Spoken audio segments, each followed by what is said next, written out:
Okay, so today is actually the third session. So as usual, how it works is that every session, right, there will be lesser and lesser people, and there will be yeah, of course, right.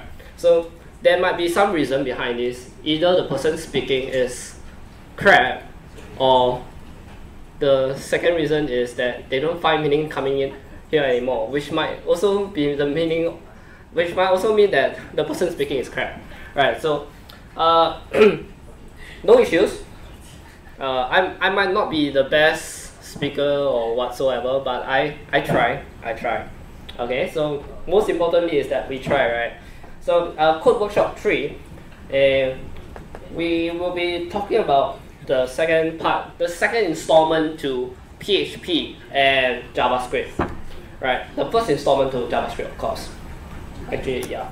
So just some housekeeping. No food or flavored drinks in this place, yeah. And we've got mineral water down here to help yourself with. The Wi-Fi password is the Wi-Fi SSID is Ninja, and the password is password, of course. If you are shy or anything, you can, and you don't feel like raising up your hand to ask question, you can also ask me through this convenient platform called Ask.fm, right? You can ask me personal questions, but I might not answer them. But any normal technical question, I'll just when I see it, I'll just answer it immediately, right? Okay, so no issues if you don't feel like raising up your hands to ask questions. There's always this Ask.fm platform for you to ask questions, right? I strongly encourage you to ask questions if you have any, right? Because if you are lost and someone else is also lost, and both of you don't ask a question, both of you will be lost, and both of you won't come back anymore. So I'll cry, right? And then I'll cry a whole day. Yeah. So please ask questions if you have any, right? So just a quick introduction by myself again, if you have not seen me before. Name is Wei Ren, so I'm an open source advocate in living in Singapore, living and breathing and eating in Singapore, right? My Twitter handler, you can ask me questions as well. If you have any questions regarding a web programming, anything, just ask me, or you can email me a question if you would like, right? So we have Jun Hao today, who will be helping us do the guy in front over here. He'll be also helping us with your questions. So if you have any questions, feel free to approach any of us, right? Yeah. So just a really quick recap of what we did last week. Just a show of hand, who's the first time coming here? Anyone? No one. Okay. Okay, good. So just a very quick recap of what we learned last week. We learned about responsive design. So how we can use max width, how we can use like these things to actually help us customize our website to become more skilled to mobile designs and tablet design and smaller screens, bigger screens, to any size of screens, right? To make it seamless for all platforms and look good, right? Because when it comes to mobile, you need the pictures to be bigger, right? You need to have bigger space and things like that, right? So we also learned about PHP, operators and the if-else statements. So just a very quick, you have the $ there, which is decoration for a variable. And so $in underscore variable equals 5, which declares the variable. And also, remember that you've got the angular bracket question mark PHP to declare the start of the PHP document, right? We've also learned modulus, things like that, if-else structure. So if, else, things like that. This, just remember that this kind of logical comparison exists, right? Well, you might not remember everything very clearly, but you just need to know that this thing exists, right? You need to know how they work. You don't necessarily need to know what is the exact code, but you just need to know these things exist, right? That's something that you must keep in mind, right? And as well as loops. So for loop, while loops, for each loops, these 3 different loops we have in PHP. And of course, in request, we've got method URI version host. So remember we got get and post, right? So get and post are the different type of methods available. There's also put, delete, and etc. But just remember there's post and get, right? So that the very quick summary of the difference between get and post. For get, as you know, it can be the request can be cached, and it's shown in the URL of the browser, right? For post, it's never cached, and it's not shown in the URL of the browser, right? So that's the really quick summary of what we've learned last week. So we're gonna play some game, right? As usual. So we've prepared a quiz for you to play, and we've got things to give away again. The same old T-shirts that we've not given out, right? So let me type in Kahoot. Right, I think.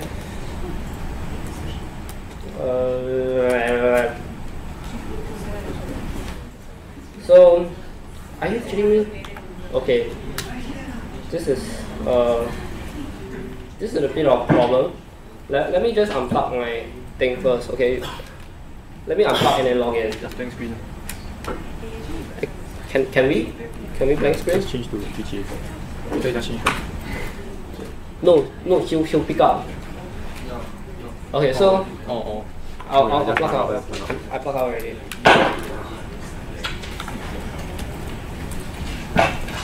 Okay, first.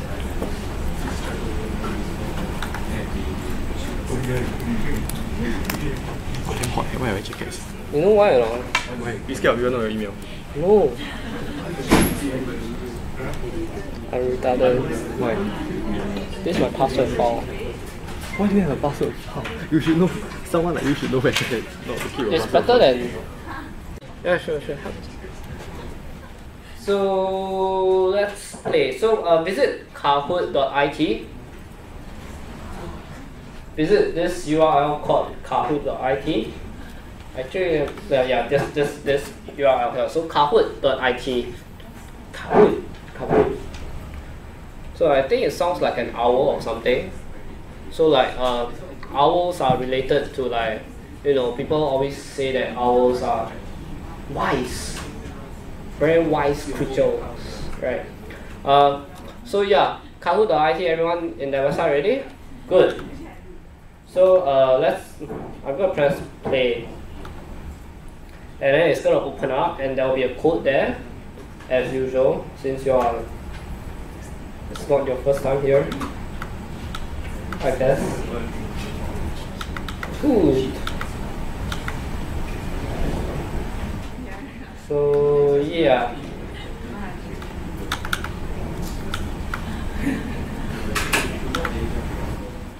Okay, so the code is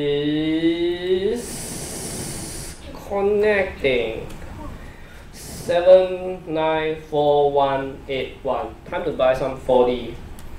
Right, that's 6 digits. Okay. So we've got YOLO, XD, SK, KF, smiley face, 404, Depot. What? Okay. Very creative names, except a real name, I think. Jun Xian. Okay, I guess it's someone here.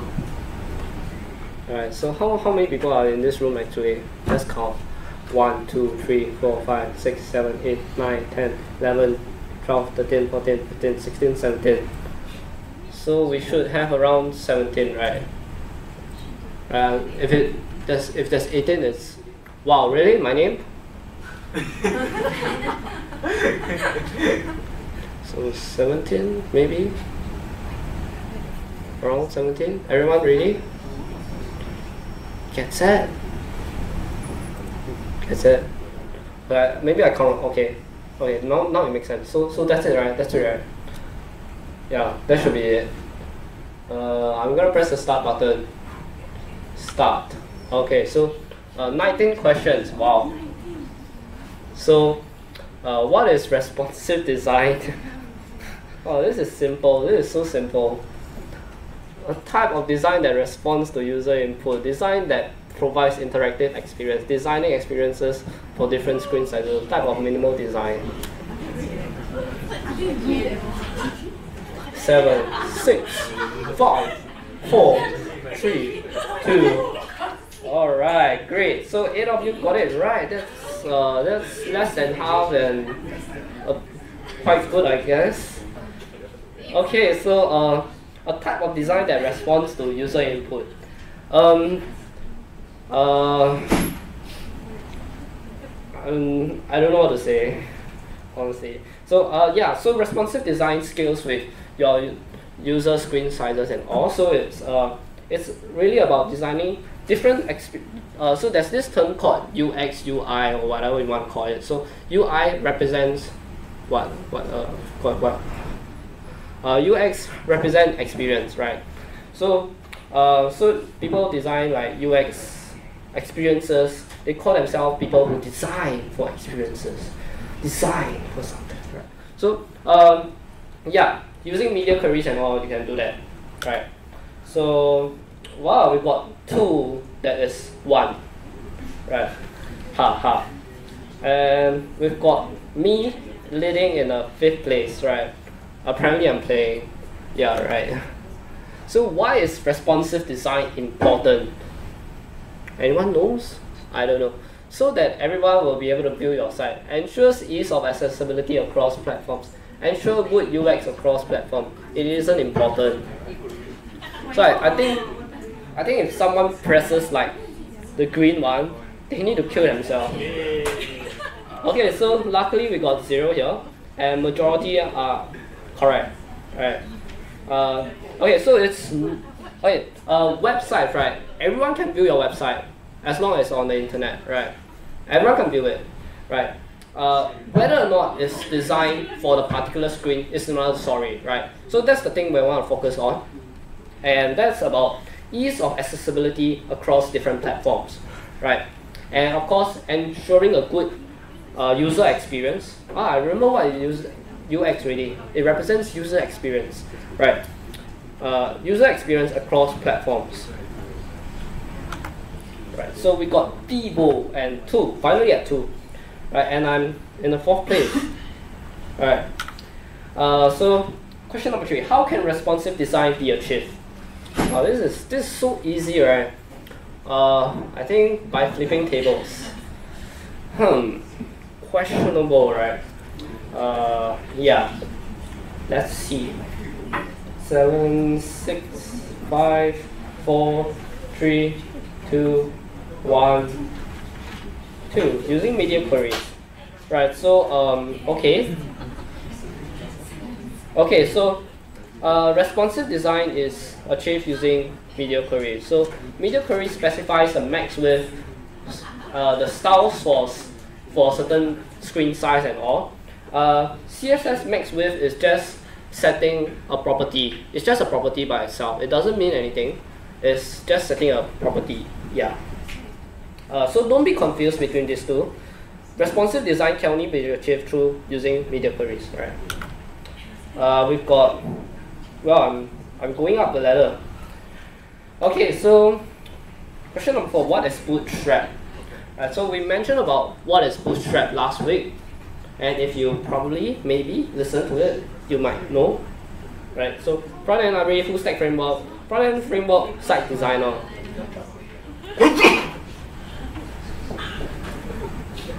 It isn't that hard, right? I think. So okay, not that bad, I guess. So okay, it's not a front-end library because it's a framework. It's not just a library. It's more than just a library. jQuery would be a library because it's a single JavaScript library. But as a framework itself, it's something that helps you do the heavy lifting at the beginning and also do a lot of heavy lifting for you, right? It includes CSS components, JavaScript components, and things like that. That helps you do a lot of heavy lifting and a lot of design and colors are already incorporated into it. So it's a front-end framework by itself, right? It's not full stack. So full stack is, what full stack means is that it's front-end and back-end, right? So it's only purely front-end and not. Okay, so it's, of course it's not a site designer as well. Site designer tools would be something like Wix or something like that, I guess. Okay, so that's really it. So, okay, I dropped. Okay, so what does Bootstrap not include? Oh, this is hard.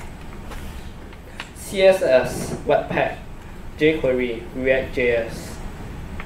Oh, this is a bit hard. What does it not include? I said out the answer just now. Darn. If it, right. 4, 3.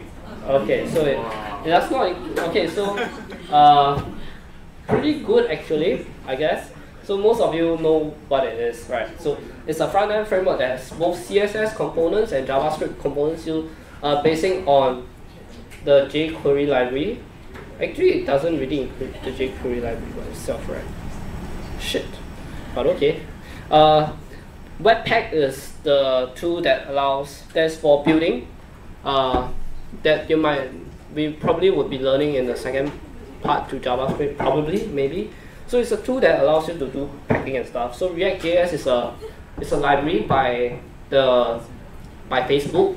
Currently, your Facebook.com and all that, they uses React.js and probably not jQuery. Okay, whoa. I'm so strict. Debo. Who's Debo? Debo. Okay. I don't know who. Okay, so in Bootstrap grid system, how many columns are there in 2 rows? 24? 21? 12? 6, 9. What's 9 plus 10? 21. What's 9 plus 10? 21. Okay, so the answer is 24. So if you, I said 2 rows. So if you take 2 multiplied by 12, you get 24. Yeah. So I think most of you know the answer. Just that I said 2 rows and yeah. Okay. So okay, that did the work. Okay, so Demo is no longer leading. Should Bootstrap be used for very small projects? Why? Yes, maybe, no, I don't know. Who cares? Right.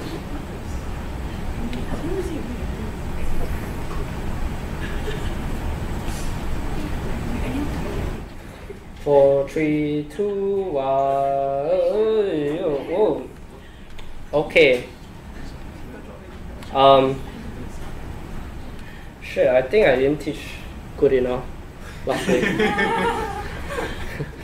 Okay, so it does accelerate initial development work.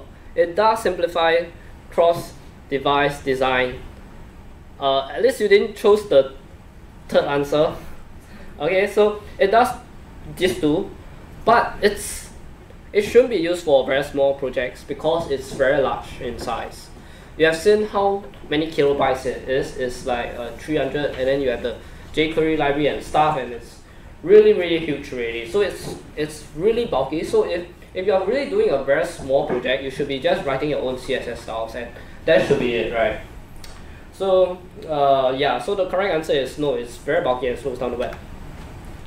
Okay, so not a lot of people got it correct. Okay, so now we're on to the PHP part. What is PHP? Alright, so very simple question. Oh, I didn't put in simple answers. A server-sided pre-processing pre-compiled language, a server-sided pre-compiled language, a server-sided pre-processing scripting JIT language, a server-sided pre-processing scripting interpreter. I'm out of breath already. Time's up. So it's the 4th answer actually. So it's arguably pre-compiled, but it's more. It's actually it's an interpretation. So initially when I explained about it, so when the user visits the website, so what happened is that the user will hit Apache, and then Apache, a web server, right? So Apache will then see that, oh, it's a PHP, and then it sends to the PHP interpreter, right? I said PHP interpreter, right? Of course it will be an interpreter language, right? And why is it a pre-processing? Because it pre-processes the request and then outputs the information out. So there are languages that are not pre-processing, such as Python. They are not doing pre-processing, and Node as well. Yeah, Node doesn't do pre-processing, so it's a server by itself. Okay. And it's of course a scripting language, right? Okay, so yeah. Okay, so the first person didn't get it correct either. So no worries. What does PHP stand for? Does it stand for human rights?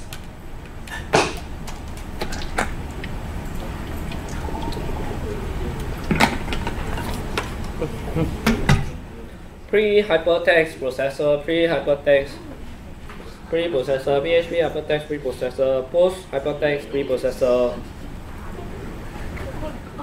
Okay, so how many got it correct? Okay, not bad, I guess. Quite good. It's a recursive acronym. So you got PHP hypertext preprocessor. So it's PHP. Do you see it? We do it. It's not PHP like that, right? So that's it. There's no explanation to this. It's just a definition, right? Okay, so the first person is, who is this? Iwa is the highest climber. So I'm wondering if this person has climbed Mount Everest before. So to run PHP, it needs ... So like, you know, when people send me messages and then they always put this ... behind, then I'm like, what? Why? Then like, okay. So what does it need? What do you need to run PHP? Well, do you need electricity? Time's up. Okay, we got a not very good split actually. So it needs a, we've shown the diagram before. So okay, so the request sends to the web server. The web server then sends to PHP. It knows that it's a PHP file. Then it sends over to PHP interpreter to interpret it, and then sends back to web server to serve it. So it requires only two things: PHP and web server, right? That's at least for the PHP 5, whereas PHP 7 you can actually run without a web server. I'm glad none of you chose the blue one. That's good. So it doesn't need a database to run. Okay, for a minimal setup, you only need just this two. You don't need any database, right? It doesn't need HTML to run either, right? Okay, so the first person still hasn't increased, which is a good and bad thing. Question 11. How do you begin a PHP file? Cause so easy, right? There's no need to begin it.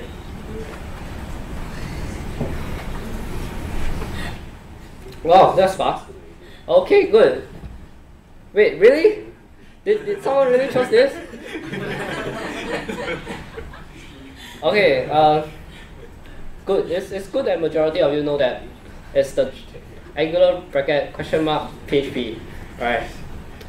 Giveaway question, right? So easy. How is a PHP variable declared? This is easy. This dot some variable equals law. Some variable equals law. Law. So majority got it right. So this is in the underscore format. This is in the camel case format. Both are correct and it will work. But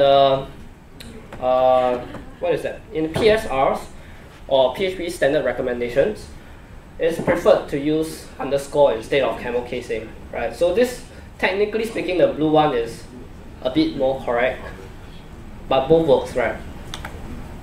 Okay, good. So the first person has risen again. Polar bear or something, right? How do you end a PHP file? How do you end it? Right, so I've never mentioned this to you at all, if you notice.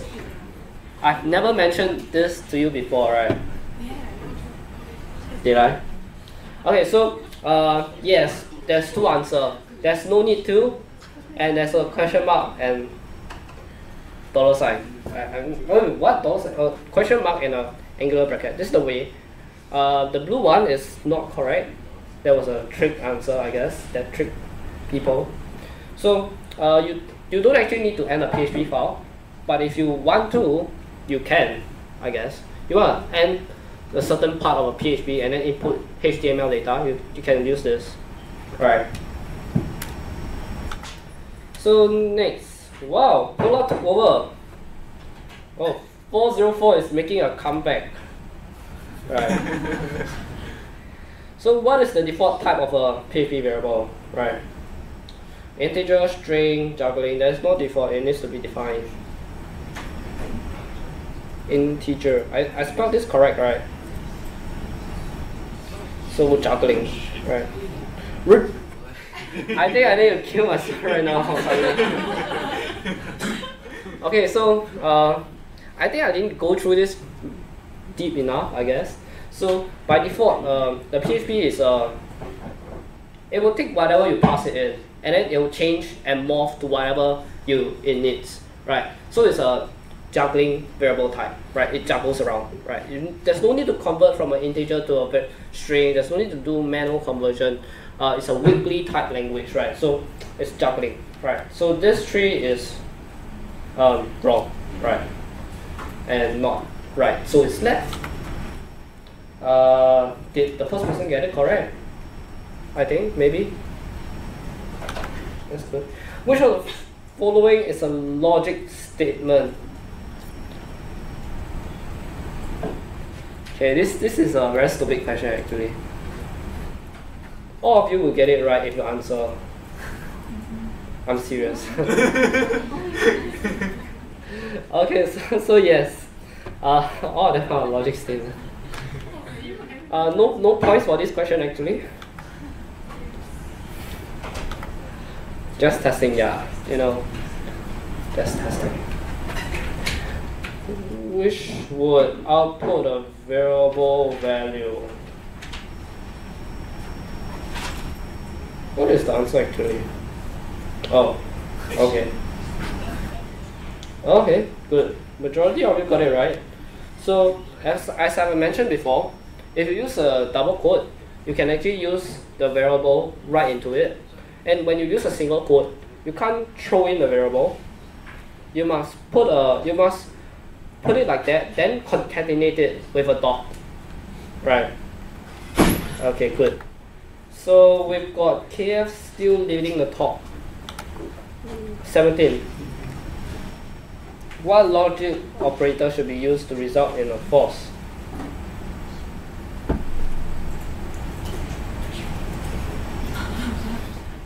Mini, more, and just choose the answer.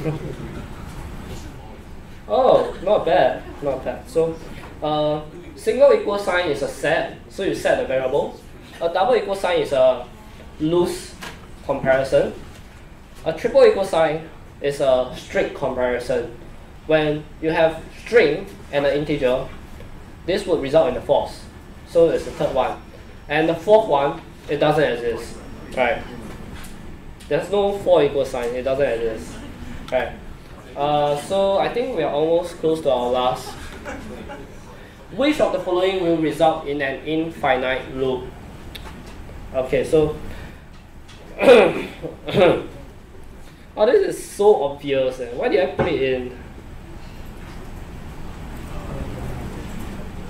This is so obvious, right? Okay, maybe it's not that obvious. Alright, so the first one is a standard for loop that will run 5 times. The second one is a for each loop that will run 0 times because items is empty, the while false will not run because it's false. The while true will run infinitely because it's true. So as long as the condition is true, the conditional statement there is true, and it will keep running. So for the for loop, right, it's the I $i smaller than 5. That's the conditional loop, conditional statement for a for. Then the items, right, is the conditional is as long as there's still an item inside the items array. The while false, right, the while is loop has a conditional statement, which is just this single conditional statement that evaluates true or false, right? So question number 19.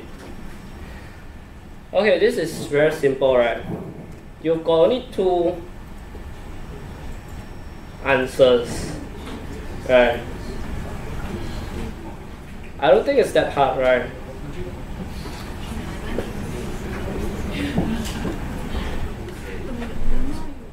Pose. Okay, majority of you got it right. So, but some of you still got it wrong. So I have to say what is get and what is pose again. So a get request is the standard normal request that will have the parameters in the URL itself, right? Whereas pose, the parameters will not be in the URL. So it's pose is more suitable for submitting sensitive forms like your username and password. So I'm really glad that all of you got it. Most of you got it right. That's good. So drum roll. And we got KF, obviously. Who's KF? Right, so hi. Yay, you're number 1, yay, clap. Okay. So we got Pula and Pola. Who's Pula? That's a very cute name. And Jun Xian. Okay, good. So 3 of you, you can come down to collect at the end, I guess. We've got some shirts for you. Yeah. Okay, so that's it for the quiz. Yeah. That's good. So I hope you guys had fun, right?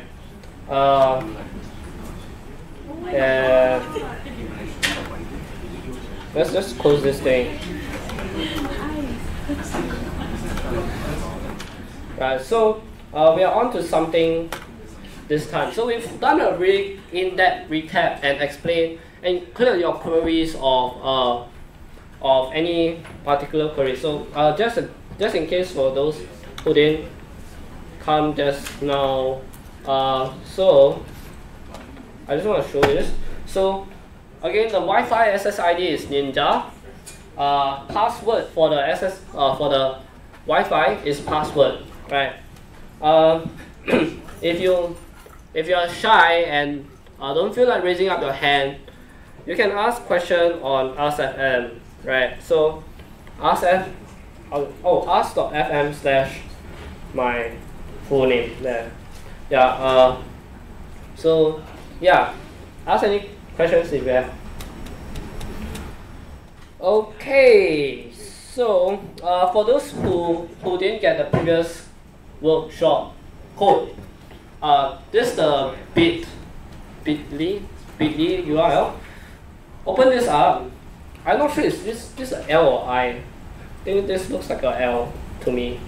So yeah, it's an L. Look at this. This is same parallel. So copy this and then paste it in your URL. You'll open up a Google Doc. And inside the Google Doc, you'll find magical marvels of PHP and HTML and CSS, right? So yes, we're gonna do the setup again, reset up everything again from scratch and show you what it's like to be using a painful platform called Code Anywhere. So open up your Code Anywhere. I'm gonna briefly show you. Okay, so there might be some issues with your for those people who came before, you might have experienced some issues with Code Anywhere. So we have to recreate everything. So, and also for the benefit for those who never came before, we'll do a very quick rundown of how it's gonna look like.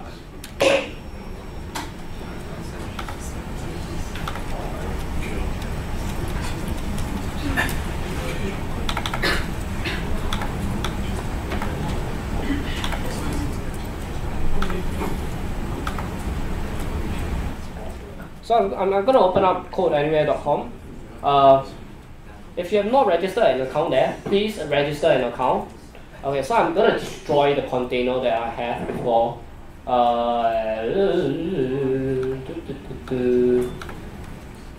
So we've got the codes down here that you can copy and paste like a genius engineer that you are.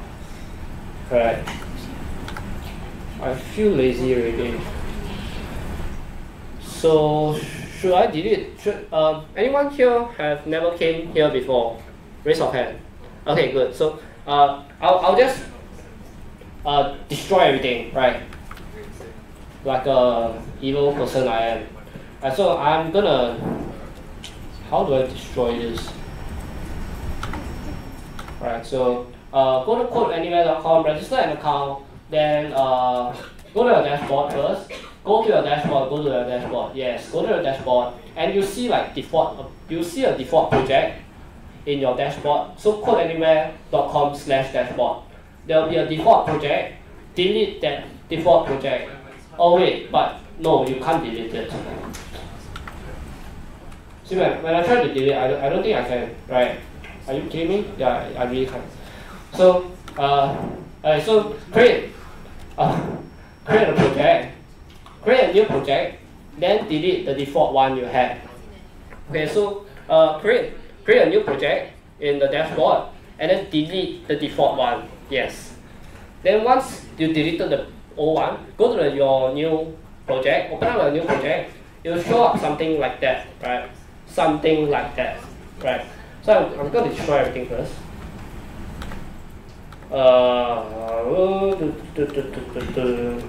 Destroying. So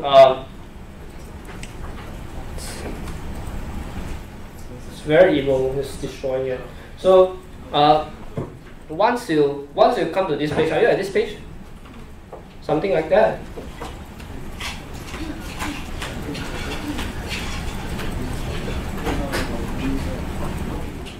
Have you created a new project? Okay, just give me a moment, right?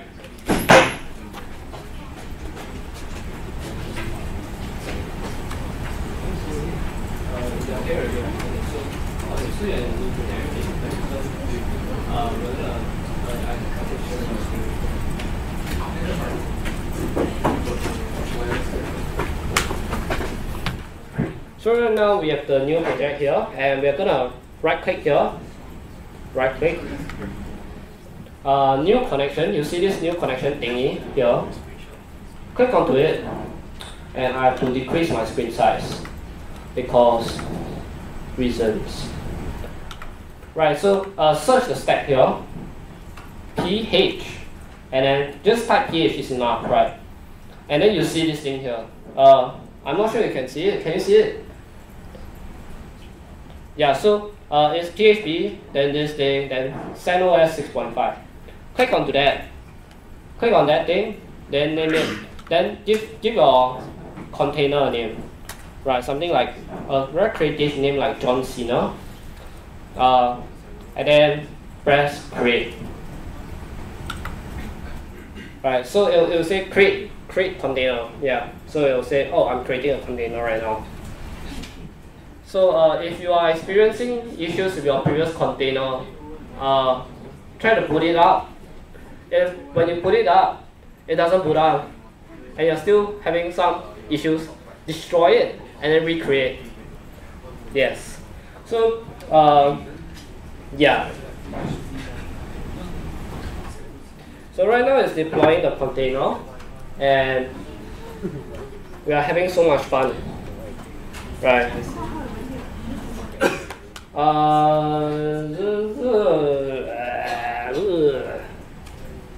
Are you seriously kidding me right now? Okay, there we go. Great, fantastic. we've got the container up and running, and this thing over here will open up, and you see this thing. And you see this URL down here. You see this URL, it's tiny. It's a URL. Okay, you have it on your container as well. Click onto your one. Don't copy my one. Click onto your one, right? Then you should see something like that. Click onto your URL, you should see something like that. You see something like that? Great. Fantastic. So we got things running already. So right now, right, we're gonna do what we have did before, which is start doing the copy and paste. So the first one we have is index.html. So here you see the line thingy connection thing. Right click here, create a new file, name it index. I don't even know how to spell. Index.html. Right. Make sure it's everything small letter. Everything is in lowercase. Index.html. Press OK. Then open up the file. Then go here. Begin your journey of being a genius engineer of knowing how to copy and paste. Right. I can't even copy and paste. So I'm trying to copy and paste. Really? See, I'm not a master at copying and pasting. So I paste it here. And then I scroll down some more and then I paste it. Right. Oh, this is a tedious thing. This gets me tired. Shucks.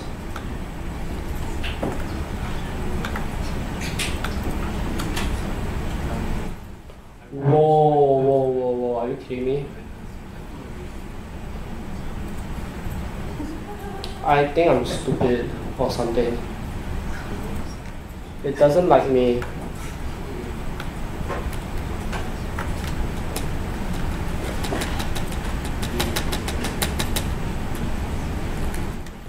There we go. Wow, that was tiring. So paste it. Am I missing something? Yes, I am.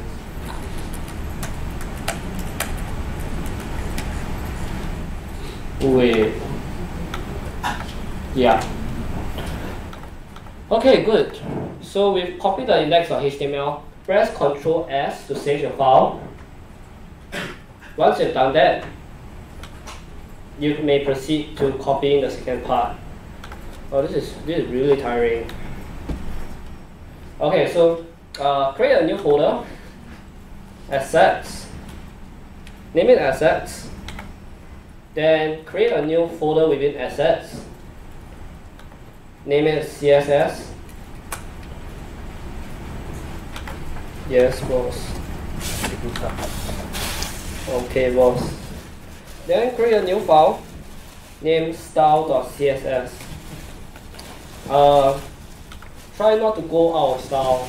Haha. Right, so down here we're gonna begin copy and pasting again. Okay, give me a moment. Copy, paste. Oh, that's it. Well, okay. And then remember to save it again. Create this new file here in the root directory. Create, name it login.html. Okay, so I think I can smell the food. It's outside, but it's still being prepared. Can you smell it too? I feel like I'm talking to myself all the time. Right.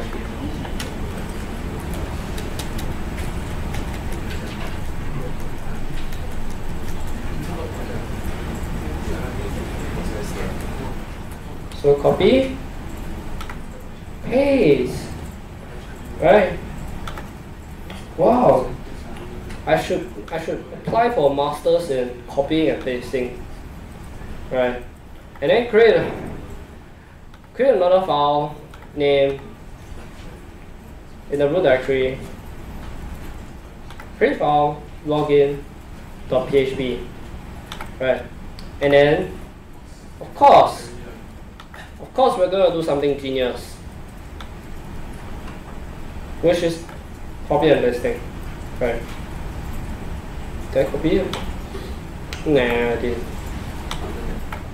So you see, as you can see, this copy and pasting takes skills, right?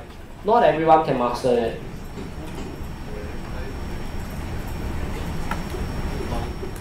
Alright, so I managed to copy this and paste it. Ctrl S, the same. Right, so just to check whether it works, refresh this page. We should get something like that, but we don't have the picture here yet because we didn't have the picture. Right, so if you want to have the picture, you can go back here under Assets, create a new folder called img image, and then put in your image file, and you can go to index.html, and you see this thing here, assets image exotic shorthand cat. So whatever you upload into this folder here, the img should have this name or something like that, or you can change the name here to whatever you want. Right, so now we've done copy and pasting. We feel like pros already, right?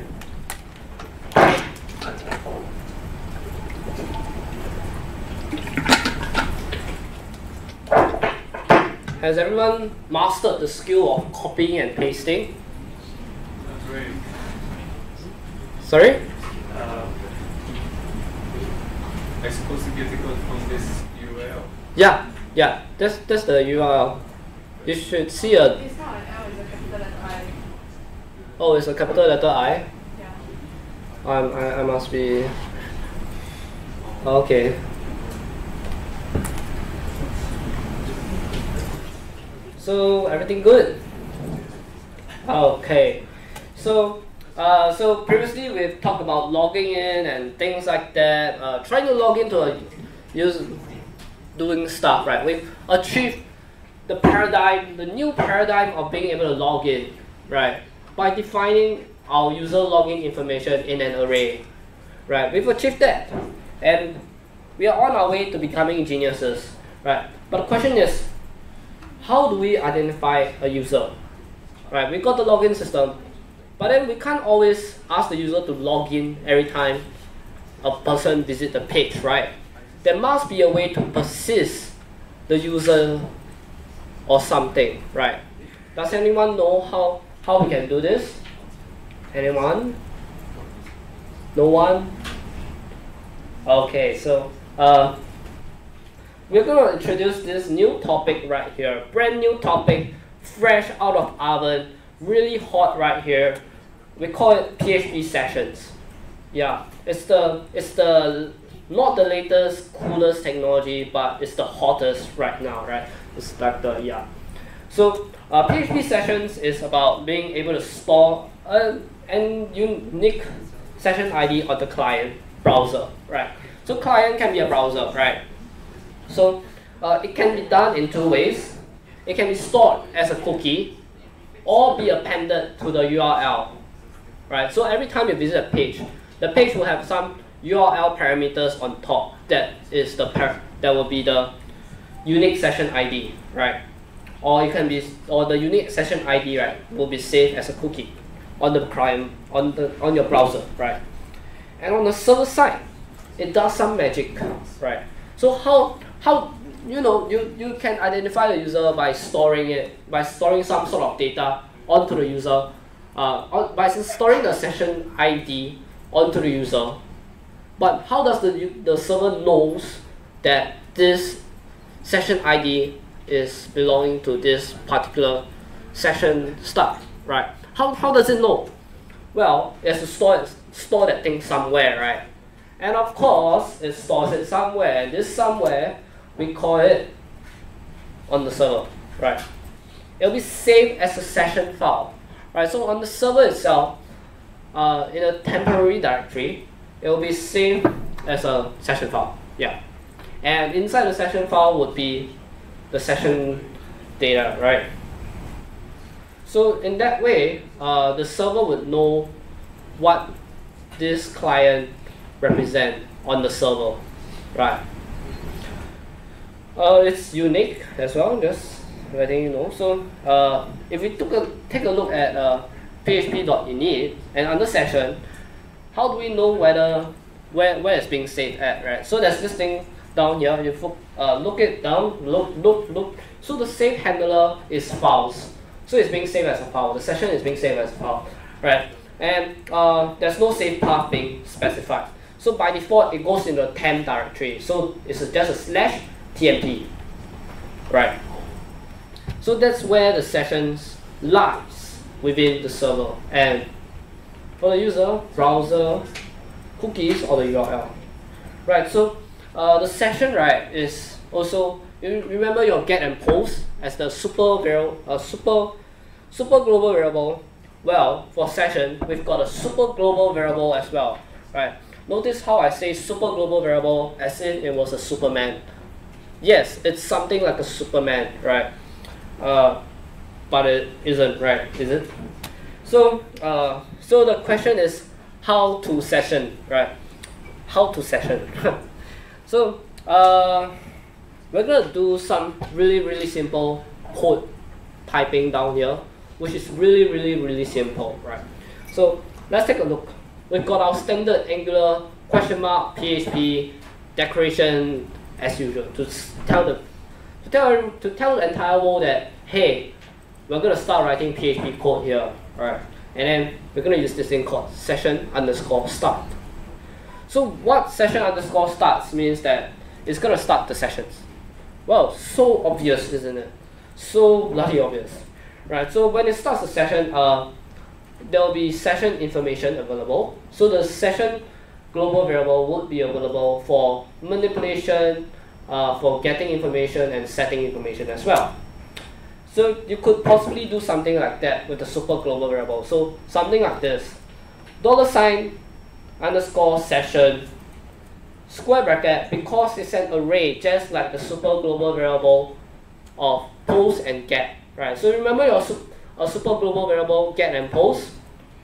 Well, it's an array, right? So for this, it's also an array, right? So we are just setting it this time, right? We're setting user equals John Cena, right? So whoever visits that particular page right now would have the session user John Cena, right?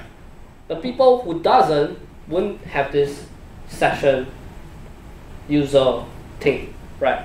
So it's unique to every it's unique to every single person, right? Whoever browse it or not, right? So you have the session ID or the particular browser, right? So this session information is then stored and assigned to that particular session ID, right?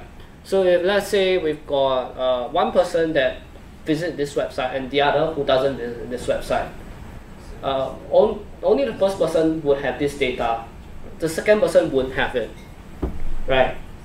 Got it? Sort of? No? Maybe? I don't know. Thumbs up? No? Doesn't look like oh, you got it. I don't think a lot. Okay, so let me just try to explain again, right? So let's say right now this is a single in PHP page, right? And we've got John and we've got Mary. John visits this particular PHP page that has this code down here. John would have this session, right? Just this session over here. It will be stored, right? So you'll be able to understand what I mean by this later on, right? So, but we'll progress from here first. Okay. So another thing that you all have to take note is that headers must be sent before body, right? So what do I mean by this, right? What is this even? What is this headers thing? In HTML we've got header as well, right? Right. So, but don't confuse that with this. In any standard requests and things like that, you've got headers in your request, which states whether it's a post or a get, or it can be cookie information, right? And this is the thing that we want. So a cookie that is stored on the user is actually part of the headers, right? So, and as the pre-processing, any pre-processing language, the headers must be sent before any other content, right? The browser must be able to know what are the possible information available before it renders the content itself, right? So let's really take a look. So you get an error from this, right? We're actually sending the body before sending the headers. So we'll get an error from this. Really simple example. So the body is the hello world, really simple. And the headers is down here, right? Right. So that's it, right? So proper way of doing it, you have to get your headers sent first, then your body. Simple? Great. So so this is where you see the magic happen, right? If let's say John visits this page that does this, it will say, hey John Cena. Whereas if Mary doesn't visit this page and it says, hey session user, it won't say anything because it's never defined for Mary. It was only defined for John who visited this particular web page. So as you can see, the magic happening here, it's really individualistic and applies to single users and everything because of the way cookies are being stored onto the user itself, browsers, right? So if let's say John was to clear his cookies, he would see, hey, nothing, right? It will be just blank, right? So John better not clear his cookies, right? Or else we wouldn't know who is he anymore after he clears his cookies, because that's the only way we can identify the user, through using cookies, right? There's probably also some other ways, but this is the way we are teaching down here, right? So let's give a very funny joke right now to sort of make it more funny. So John Cena has a girlfriend. So anyone of you know John Cena? So John Cena is a very famous WWE wrestler, I think. So he faces this issue with his girlfriend all the time. So his girlfriend asks, when can I see you? And that was the ultimate dilemma for John Cena. That was it. He don't know how to reply her, because, well, if you don't get it, John Cena has this phrase of, you can't see me. So yeah, haha. Right, so I hope you cringe. So this is the second part to using sessions itself. So down here, we are introducing this thing called isSet, right? And we are using the inverse question mark sign, the exclamation mark to inverse the true and false, right? So if the session is not set, the session user is not set, then we'll set it. If it's already set, we won't go and set it anymore.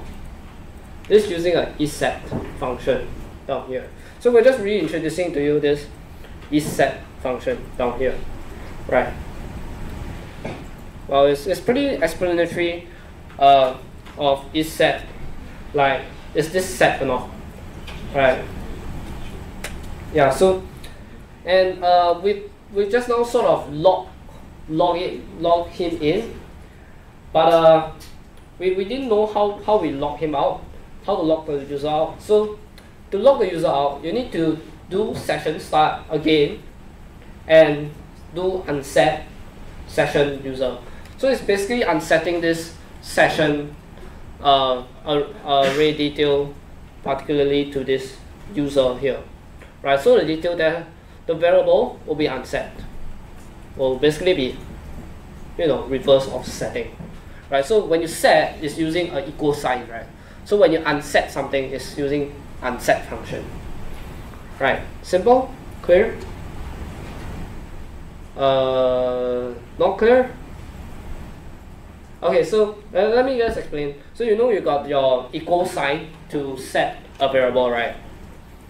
Then if you want to unset it, like remove any value in it, like just completely throw away the value inside of this particular variable, you use this function called unset. So it unset the particular variable, right? So down here you've got the super global variable session, and we are inspecting into this array, particularly to the user. Okay, so that's really it to how to log the user out, right? So before we get any further into more complex stuff, we can have our lunch break. Pizzas is outside. Let's be back here, let's say around 12:45. Good? Okay? Is it ample time? Or you want more time? Okay, let's say around 12:50. 12:50? Okay, good. So break until 12:50, the food is outside right at the munch area. It's at the piano there. If you don't know where is it, you can follow us and we'll bring you there. Right. Okay, please leave the room because we need to lock the room up. Just for security, because all your laptops and your belongings are here. So if please bring all your wallets and phones. Just yeah.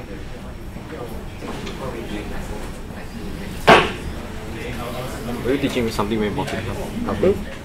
I mean, no, it's okay. No, I don't know like when to tell you. Yeah, it's fine.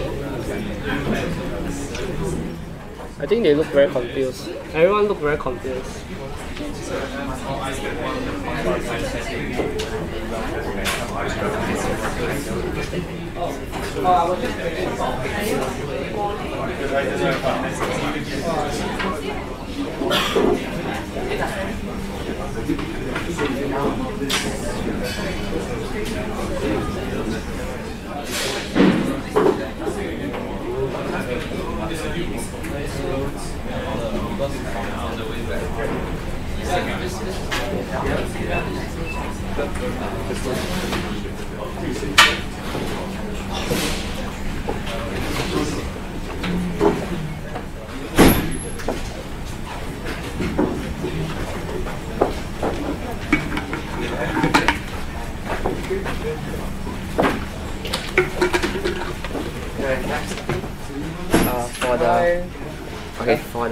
For this thing, is it array? I mean like I don't Sorry? know this part like this session you want. Okay, so this is a super global variable that is an array. Then what's inside this? Like what is it called? Okay, so inside this array, we've previously in this slide we have defined this thing here, right? So we've defined this the array, right? Then we are setting the array key. We are looking at the array key of user, which is probably not defined, and it isn't in this case. It's not defined yet. So we are looking into this key. We are just looking into this key, and then we are setting equals set the value, right? Set to John Cena.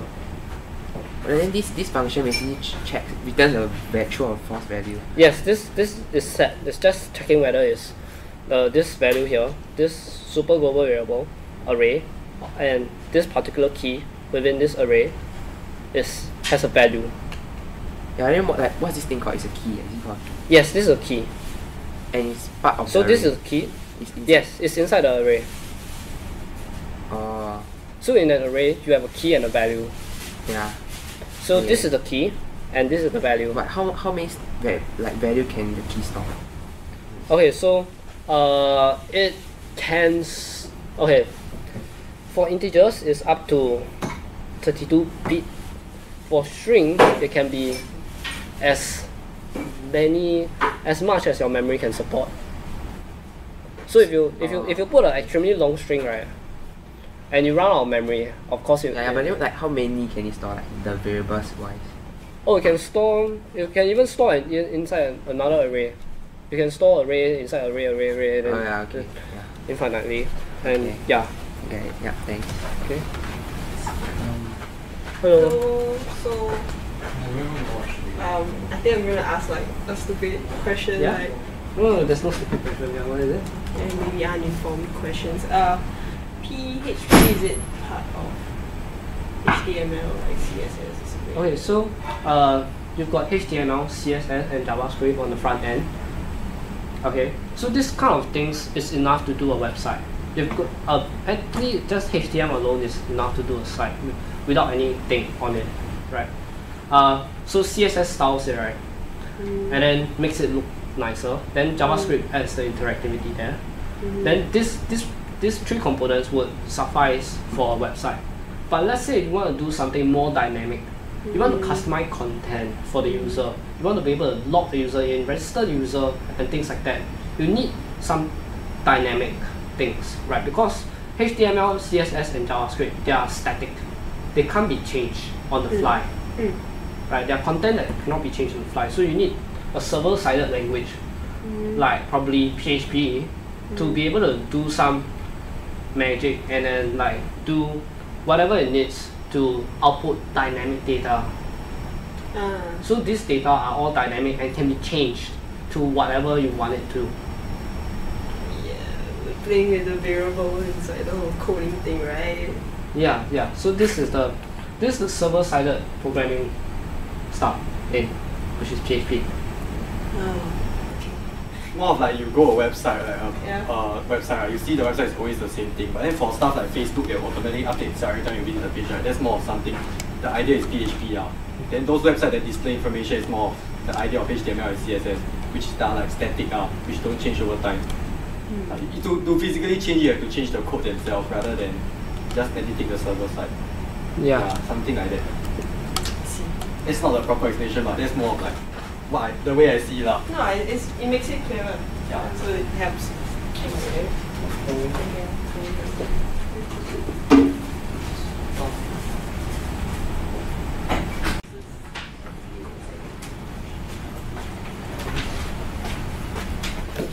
So just now we covered a little bit on the sessions part of PHP and how we store cookies and stuff in the on the client browser. Yeah. So hold on.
Okay, so we cover a bit on sessions and how it's stored on the client side and on the server side, right? So client side, you have the cookies, server, you have the session files and things like that, right? So no problem with that. Things are going quite well so far. So we've looked through how we have to begin the session by using the session_start function to tell the PHP that, hey, we're gonna start having some sessions,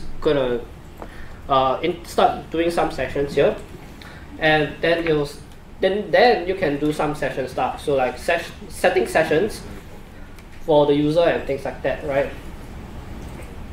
So if you don't do the session start, you would not have any session data, right? So here just now we previously covered a little bit on the isSet function, which checks whether a particular variable has a value, right? So if the value is being set in the variable, it will return a true.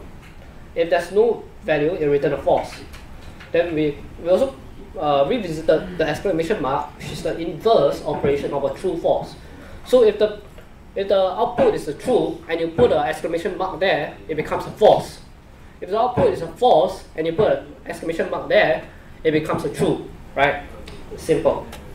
Then we cover a little on the logging out, which is basically just removing the session data for the user, right? Unsetting it. So we've talked about how sessions work and things like that, but we don't really know how to put it in practice yet, right? So we need to know how we can integrate the sessions into our login system, right? So currently we have the login file, login.php. If you take a look at login.php, you have this amazing file down here which says which does this, right? So it just, once you log in, it basically just prints you are logged in. And once you are logged in incorrectly, it will just say, oh, you've been logged in incorrectly, right? That's really it. So we want to store some form of data for the user to identify the user, right? So what do we do, right? So simply we go up here and then we type session start, right? So we begin the processing of sessions using our function called here session start. Simple, right? Pretty easy. And then we start to wonder, where do we set this, right? When should we be setting the session? Anyone knows? When should we be setting the session? Session data. When do we do it in the login file? Okay, so never mind. So we want to set the session when the user has successfully logged in, right? So only when the user logs in correctly, then we want to set, okay, this session username is this particular username, right? That's really it. So that's what we want to do. So let's take a look at our if-else statements. Let's look at our for each and then our if-else statement, which analyzes the our code here, right? So here we can see that we have successfully logged in, right? We have successfully logged in here. So this is the part where we can type in our session declaration, right? So let's type in some code to so-called declare the username for the user, right?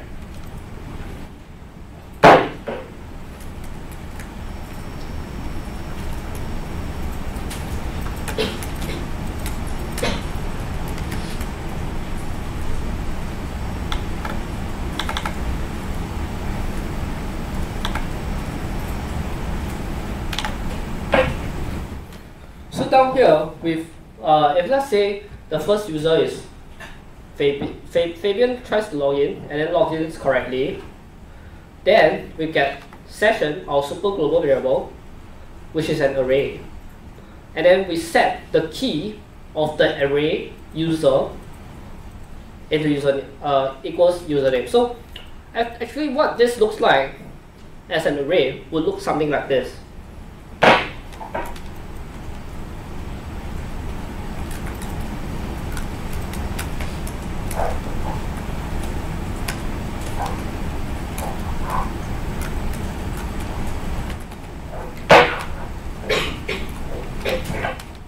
Yeah, so the session, as you remember, when we declare arrays, we use the square bracket, right? You don't type in this code, right? Don't type in this, right? I'm just showing you. So you have the key. So as with any array in PHP, you got a key and you got a value. So down here you have the key user pointing to the value of username, right? So this is what is inside this session here. So for more information about how this on session itself, right, you should do a var dump, which we previously talked about in debugging PHP, using the command function here, var dump, right? So something like this.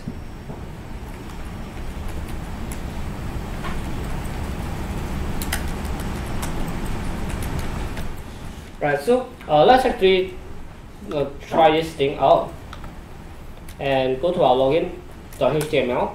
Down here, type in, let's say, 2 users. Okay, so I'm going to try login.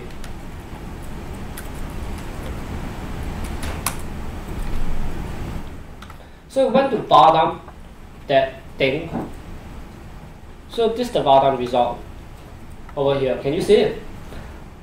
Array bracket 1 result, 1 count of result, where user. This is just an array, right? And that's really it.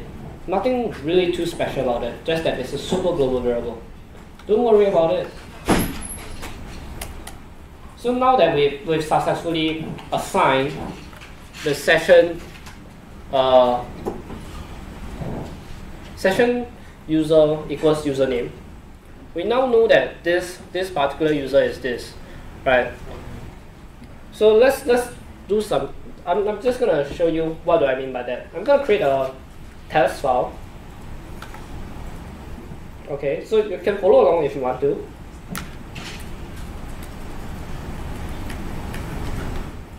So right now I create this file test.php, and I'm gonna type in some code, right?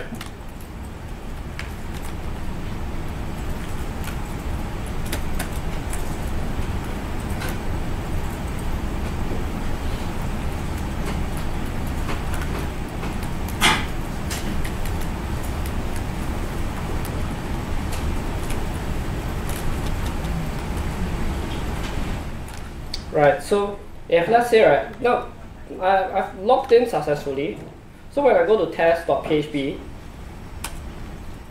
it will say this: welcome my username. Right. Simple. Okay, so let's when I log out, I will then lose that data. Right. So let's see what happened when I log out. Right. So session start, and then we do this.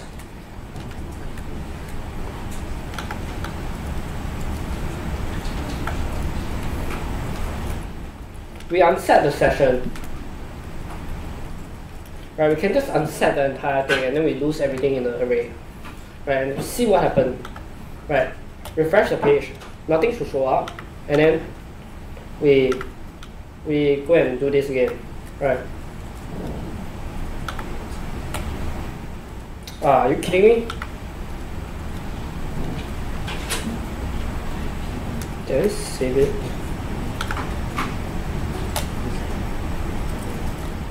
Okay, let's try it.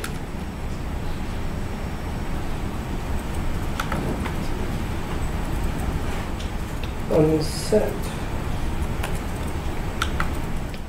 Oh, so now it has a problem with saving. Really? So now it should be unset, right? Let's see what happens first. Wow. Okay, maybe I'm doing something wrong here.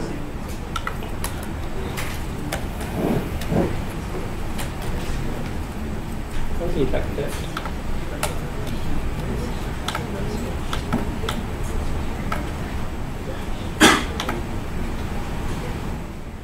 There we go. So now it's unset. It's been unset. So now it says welcome blank, right? That's the definition of logging the user out. Right. So just now you saw that I've successfully logged the user out, and then when I refresh the page with the welcome thing, there's absolutely nothing there. Okay. So you can see that across different pages. Just now I was on the login.php page, right? And when I go to test.php, we still had that session data there because we didn't log the user out or anything. So it's able to operate across pages because the session ID is being saved on the user's client browser, right? And on the server side, you have the session file with all the data stored. So that's what happened when you use sessions. Okay, so that's we've seen like how we log in the user successfully just now, and then we store the username just now, right? And that's really what we want to achieve, right? So you might be wondering what's so good about this ability of being able to what's so good about this ability to even be able to log in and have sessions and things like that, right? So if you see any e-commerce store, right, it's able to achieve one thing, which is being able to log in, right? So when you log in, right, you have session, you know who, you identify who the person is, right? And you'll be able to customize the user experience, right? So let's say this person has the name there, right? Has a username. So instead of saying welcome guest or welcome dear shopper, we can say something like welcome Fabian, right? That's a more customized user experience for the particular user, and makes it a lot better for the user itself, right? So personalized and customized. So we've done integrating sessions into the login system. Really simple, just 2 lines of code down here. You see here. So I'm going to show you again this line here, and on top where you have session underscore start, right? So I don't want to copy and paste this directly now. I'm going to copy and paste it later at the end of the session, because I want you all to try and type the code so that you'll be able to remember better, right? So let's continue on. So now we've handled login. What about registration? Right? We've got this array of data down here, right? We can't be modifying this data whenever someone wants to register, right? Because it's just hard-coded data. It's just really hard-coded array data down here, right? You have to change it manually and open up the file and things like that, right? It's painful to do that. So well, we've got the solution to that was thought out many years ago. Not by me, by someone else, of course. We call it database, right? So so what is this database thing, right? So essentially it's just a server that's able to store persistent data, right? It's able to store data, that's it.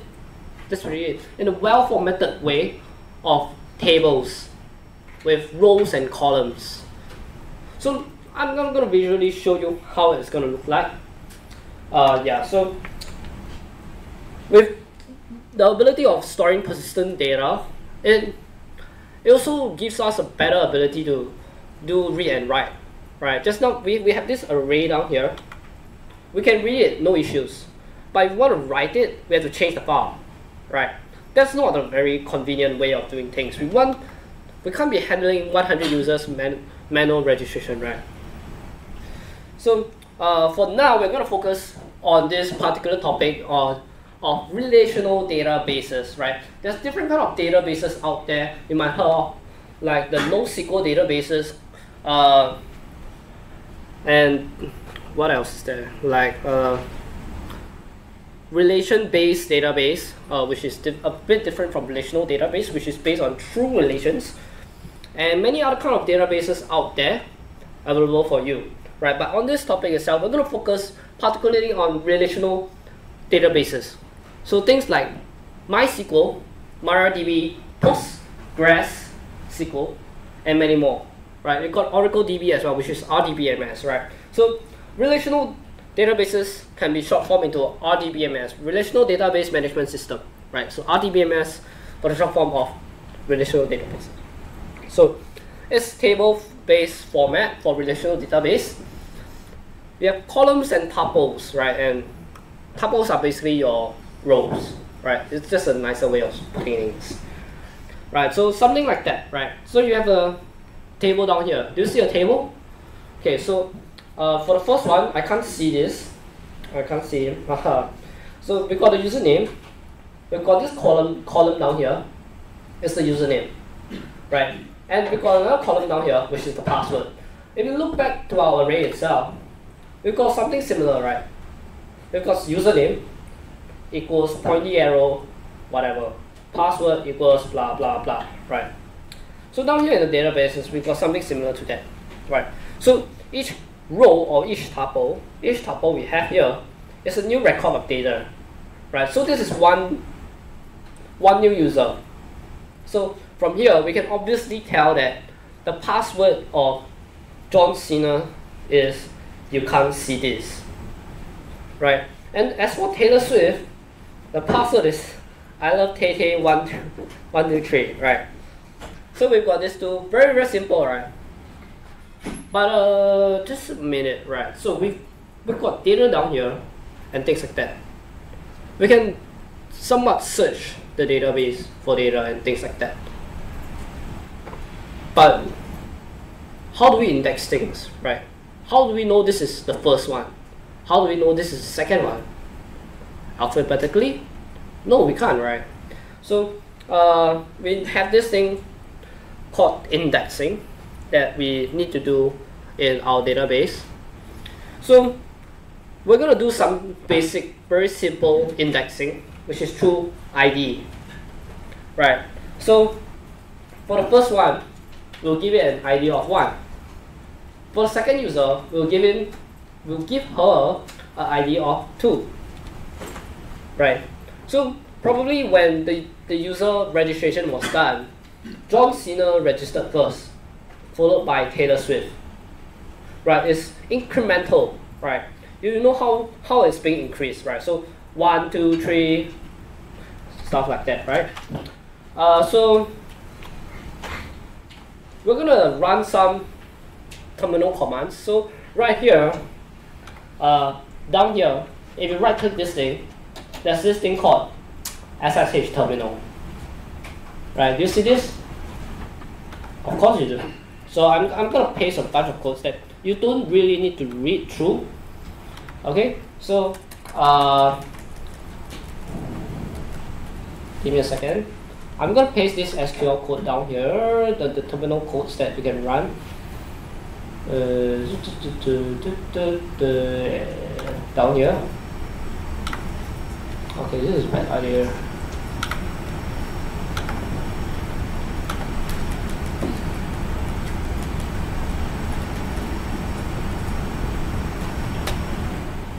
Okay, so I'm gonna copy this and then I'm gonna paste it here.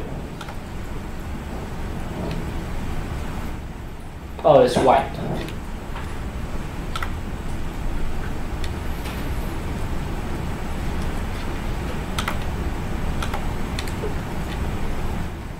So I pasted some command here. Okay, so don't run it first. I'll show you how it's being how it can be run.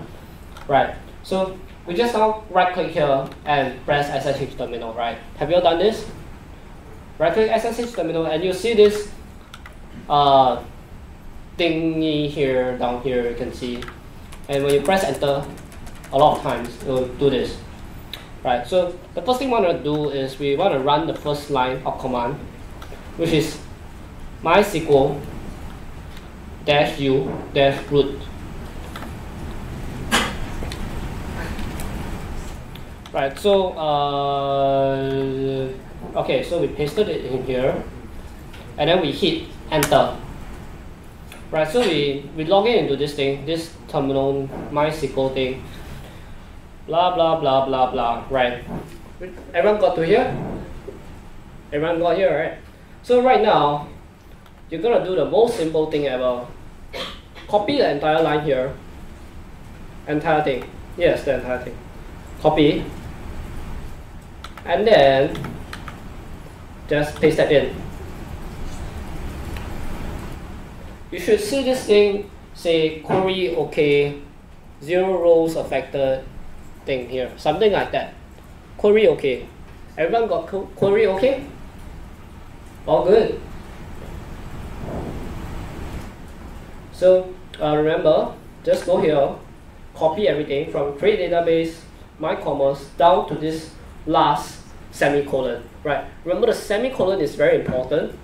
is to signify is the end of the MySQL command. So right now I'm done here, right? I'm done with creating the database with table down there. So I'm gonna exit this by typing exit. I'm just gonna type exit, and here I've exited the MySQL thing. Everyone got it? All good. Raise up your hand if you have any issues, right? Okay. Okay, so I'm gonna close this terminal because, and you should too because you don't really need it now. Actually, so yeah, we've run the terminal command, which was really simple command. Let's go through this really quickly. I'm just gonna drip some water.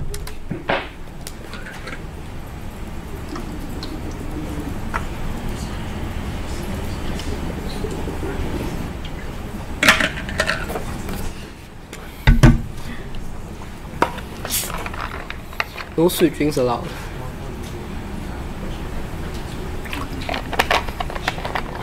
Wow, this thing really wakes me up. So, I'll briefly explain to you what we've just run just now, right? Because we want to understand what we run, right? Not just blindly copy and paste codes, right? So,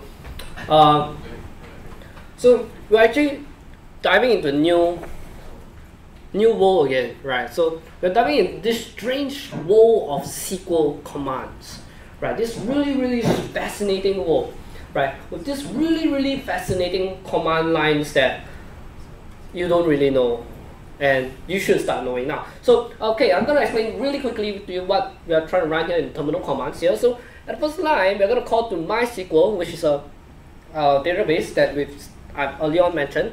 So MySQL is pre-installed in your container itself, and you can run this. You can bring up this terminal by typing in MySQL, right? But in order to bring up the MySQL terminal, you need to log into MySQL, right? So by default, you got this user root, right? So here we specified the user as root. Dash U represents user. Root is the username, of course. Then by default, your not secured container has no password, right? So we don't need to specify any password input, right? And we are able to log into the terminal for the MySQL terminal, and you see that Oracle blah blah blah blah blah blah, right? Then we proceed to running some strange commands, right? So the first command that we ran was create database myCommerce. So what this does is it creates a database with the name myCommerce. Simple. Then we proceed to say use myCommerce, which means is to tell the terminal to, hey, let's go look inside this database named myCommerce, right? Because in a single MySQL server, you can have multiple databases, right? So right now, we've created a database of myCommerce, and when we say use myCommerce, it's looking into this particular database named myCommerce. And then, after we look inside, we're now inside myCommerce database. We run this command to create a table. You just now saw that table just now, right? So it's exactly what we did just now. It was exactly the same thing, right? You saw this? This was what exactly, we created a skeleton, we created the structure without this John Cena and Taylor Swift data, of course. There wasn't any data inputted, it was just a structure down there. So we created the structure, ID, int, temp, unsigned, not now, auto increment. So unsigned means it's a unsigned integer, which means there's no negative value, right? There will be no negative value. There will be 1, 2, 3, 4, 5, and onwards. And of course, we don't need any negative values here. We don't need any negative values. So we're going to make it unsigned, so that we'll be able to utilize more byte space for bigger numbers, right? Then we down here we say not now. So not now means that, remember the now that we previously mentioned in PHP variables? Now and void and things like that. So not now means that in this in this column, any value that goes inside must be a value, right? It must not be null. It must not be left empty, right? Then auto increment means that every time we insert a new record, the number, the ID will automatically increase by 1. It automatically increments by 1. So when you just pass in username and password, the ID will be set for us. We don't need to handle the ID setting, right? And then we've got username, which is varchar 64, which is 64 characters, variable characters of 64, and not null, right? So we are expecting the username to be specified. Same goes for the password, and we set the primary key to ID. So this is our primary key that identifies uniquely the data that we have here, right? And then this is not really important, and in DB I'll not explain much. The character set. Do you remember in HTML we talk about character set, UTF, ASIC, and all? So down here we are setting the character set to UTF-8, right? So all these are the character sets that are, you see, even different languages uses all this kind of stuff, right? So now we are done with explaining the boring parts of the terminal commands that is really dry and boring. Let's move on to what database really is, right? So there's gonna be an incoming joke, so try to laugh if you can, right? So many languages can communicate with the database. So languages such as Ruby and this thing here. Do you know what is this? So this is Python. I don't know. Okay, never mind. So different kind of languages can communicate with different with the same database and things like that. We are still interacting with the data with the same exact database, right? So we got Ruby, and you have the Rails framework, and then you can still communicate with the same database, which is MySQL. You've got Python, and probably some Django for your web and things like that. You're still communicating with the same database server, right? Still the same select, insert, and create, and the blah blah blah, right? So now that we've done the really basics of database, we're going to move forward to what we call data objects, right? So data objects, wait a minute. What is this objects even, right? We've never mentioned this objects thing before, right? Not even in PHP part 1. What is this? What is this thing? Okay, so, well, it's a variable type, right? So you had your integers, you had your strings, you had your floats, you had your other stuff, right? So we are welcoming your latest addition to your collection of variables we have, objects. It's a really brilliant thing to have, right? So we're gonna look at what we can do with objects itself first, right? So how objects would roughly look like. We're not gonna go into object-oriented programming itself because that would be a whole new topic by itself already. So we're only gonna briefly look at very, very simple things that any layman could understand, right? So down here, we do what we call an instantiation of an object, right? So down here, sum underscore object equals new sum object. Is it right? Yeah, right. Doesn't look right actually. No, it's not right. This is what happened when you code in midnight, right?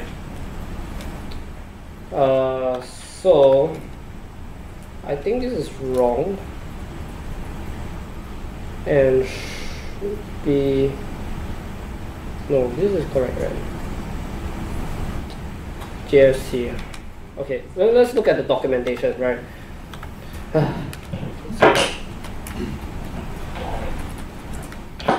So when in doubt, always use what we call PHP documentation, which is php.net. We can refer to the documentation itself in classes and objects. So we're not gonna go into the classes itself.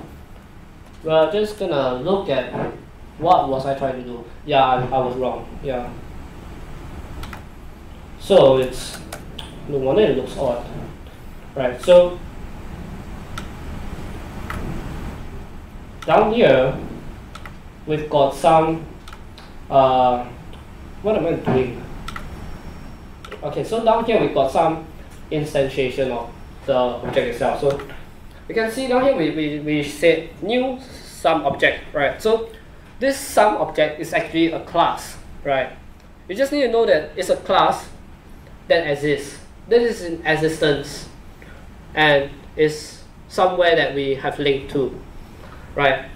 And to get a copy of that particular class, we want to copy the entire class and put it into as an object. We do this new whatever class, which is the sum object, and then we get a new object. So this process is called object instantiation. Okay, not to worry if you don't really understand what I'm trying to do here, even what is this crazy guy talking about even. So later on we'll be typing some codes. I'll be showing some codes which would make more sense, right? We'll dive more into the PHP data objects, right? So why do we even have data objects in the first place is that we want to execute the queries just now we had, right? We have the database, but in order to talk to the database and extract data out, we need to use what we call SQL commands, right? So we need to write SQL commands to talk to this database that we have. So PHP data objects is a layer of that help us interface with the database, right? It's a layer that help us interface with the database. It's really that simple, right? So the thing about it is that it's based on objects. So we just need to know that this is how objects instantiation work, right? We're not going to go into details. This is how it looks like.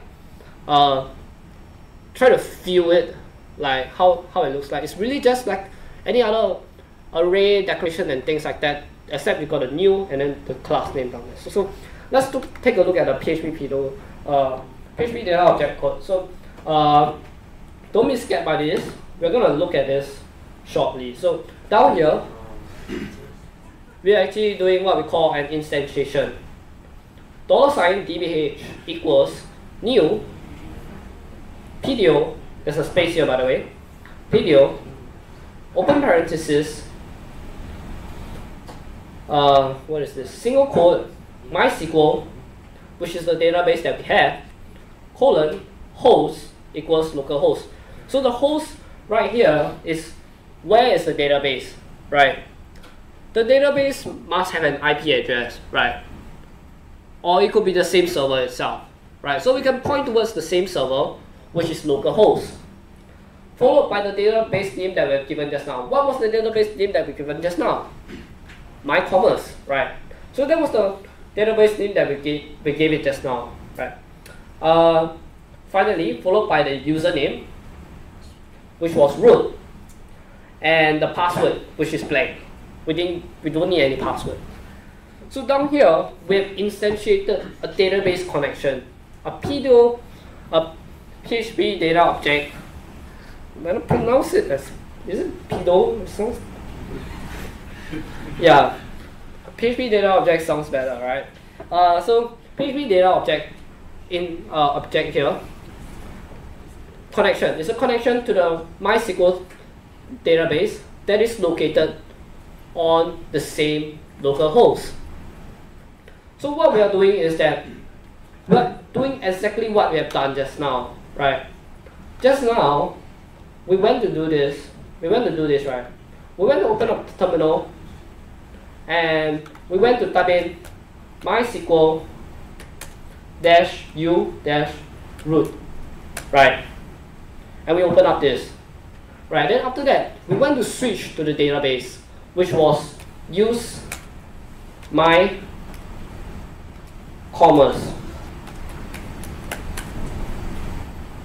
right? So what this part did was really just this, right?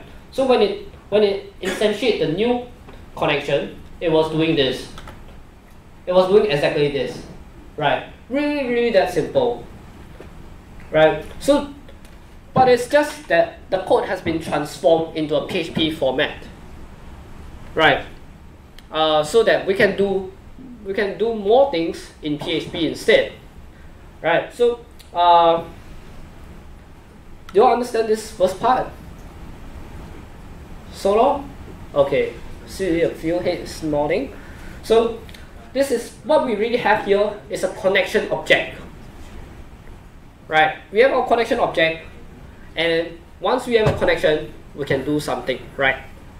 With that connection, we have a link between our PHP and our database. We've established a strong link, an authenticated link that is there. Right? So next thing we want to do is we want to do some querying to the database, right? So this is when we try to check whether we have. This is when we try to check the database for the user and the password, right? So let's take a look at the second statement down here. STMT equals DBH. So as you can see here, we declare the connection here, and we put this arrow, we put this dash, and then the arrow there. So it's something. It looks familiar to the array, right? Which we had the equal sign, then a pointy arrow there. So in here, we are calling towards the function that exists within the object. So the object that we created just now does have a function within itself. So objects are a bit weird, right? You can have functions within objects. Okay, so unlike unlike arrays where you can't have, actually can you? Yeah, possibly could in the new. Okay, so let me give a better example. So unlike integers, right? Integers you can't have a function within it, right? You can't have that. So whereas for objects you can, right? And we're actually calling the function just like what we have previously done. So like echo and all that, they are all functions that are pre-built, whereas this function is pre-built into the object itself. So we call to prepare. So we are doing some preparations here, right? We're gonna cook something, right? We're gonna cook the next Gordon Ramsay dish that will burn the entire world, right?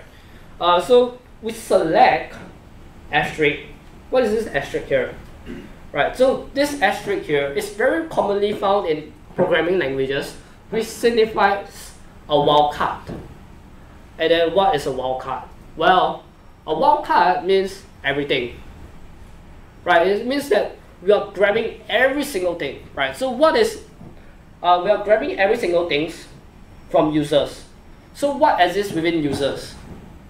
What did we have just now, right? What exists within users? Okay, so what exists within the users table? Okay, we got three data that exists within the users table: the ID, the username, and the password. So when we use the wildcard there, it selects all these three, so that we don't have to manually type in ID, username, password. So we don't have to do all that manual work, right? So the wildcard done that for us. Okay, so now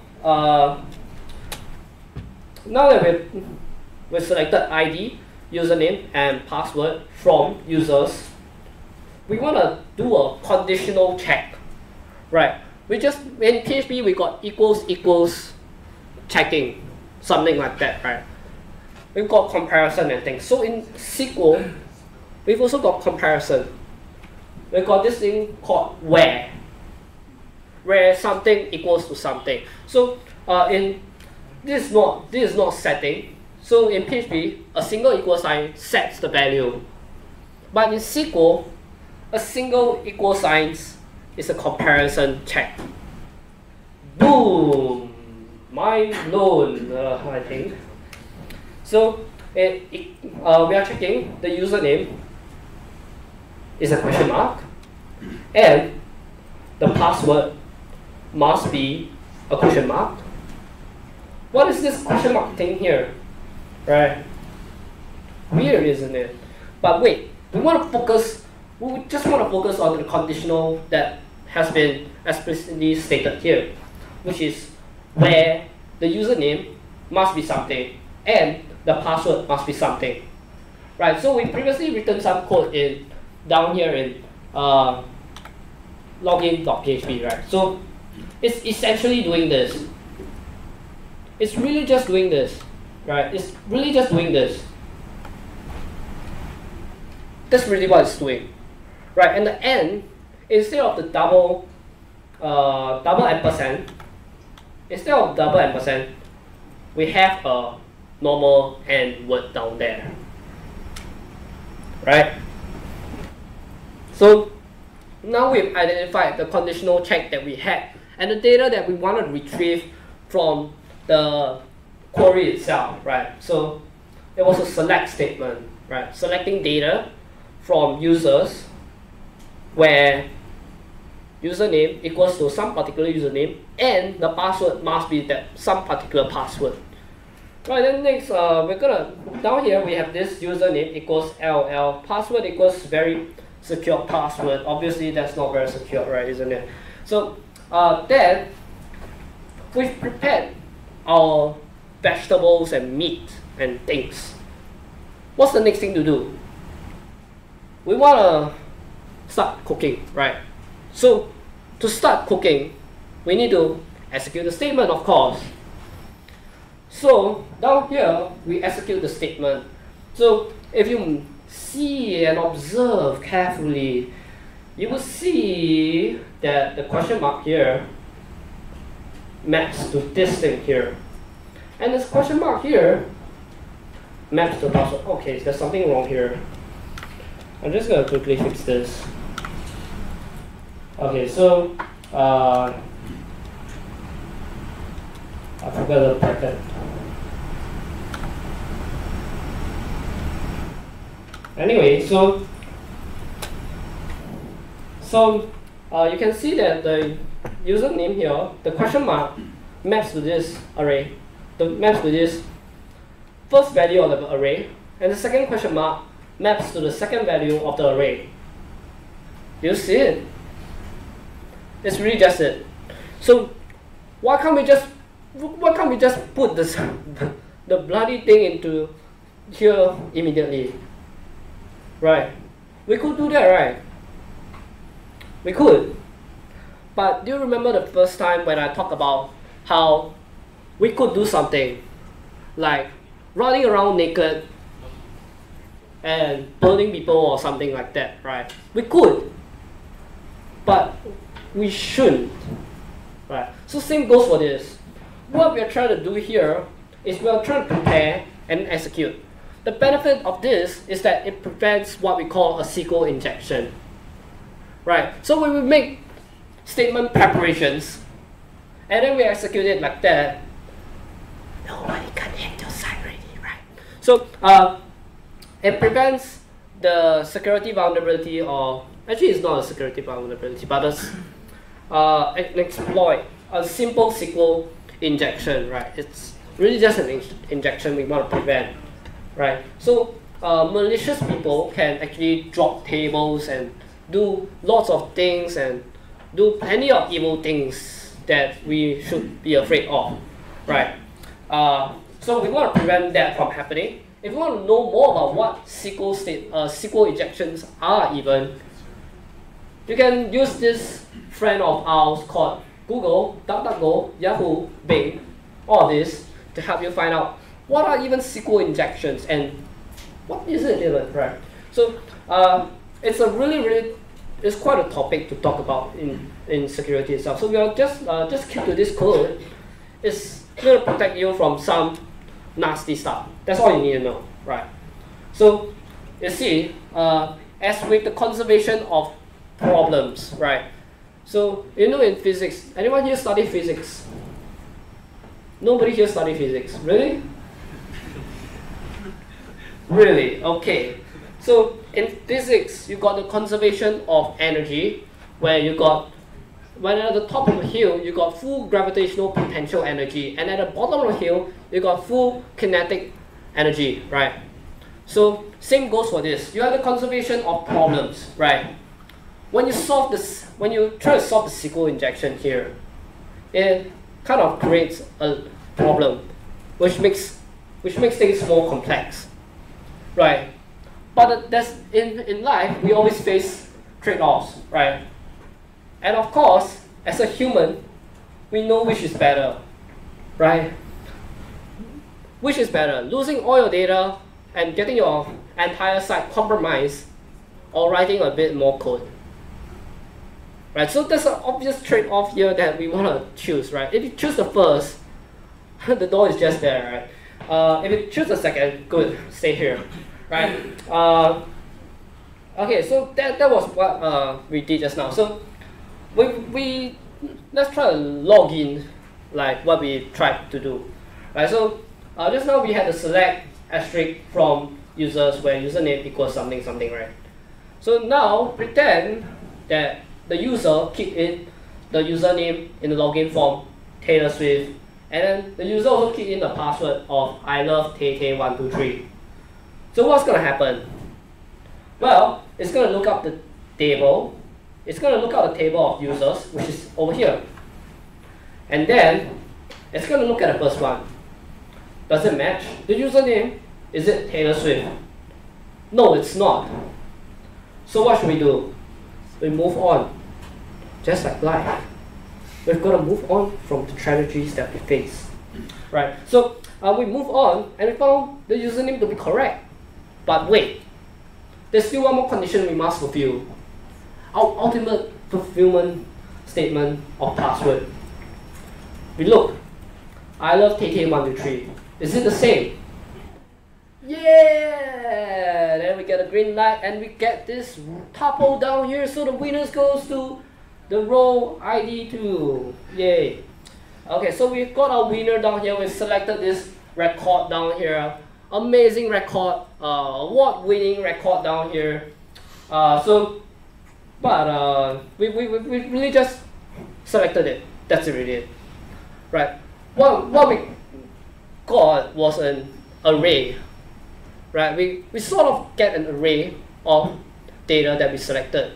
So in this array, we've only got one. We've only got one data, one row. Right? If let's say there's another account, there's exactly the username of Taylor Swift, and the password is also the same, you get two results. You get an array of two results. So right here, now we only get an array of one result. Okay?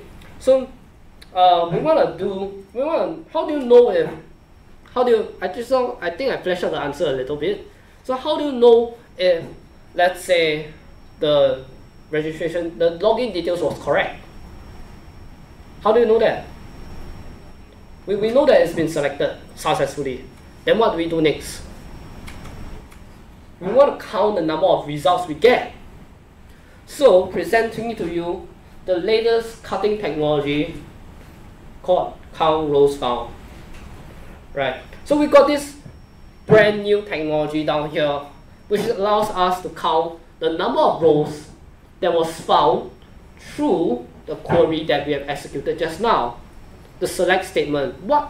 How many rows of result did it return us? Right. So obviously, when there's no result, when it's 0, obviously it's wrong details, right? And if there's one result, what does that mean? Well, if there's one result, obviously means it's correct, right? So that's really basic common sense and really logical stuff we have there, right? Any 3-year-old kid will understand, right? So we transfer that pseudo code that I've explained just now into real PHP applicable code that can rock the entire world using this. Right, so just now we wrote some statement, and then now we're going to count it, and then we're going to count it, and then here Because in PHP you get when it's 0, it's a false, right? When it's a 1, then it's a true, right? Or 2 is also true, right? So we got some data, right? We got some results. So obviously the login credentials was correct. So within this if-else thing here, within this statement itself, it represents the correct login credential actions that we must carry out. Alright, so you can see here specifically, we do this $stmt arrow row count, which is the function which exists within the object. Right, so I'm gonna drink some more water.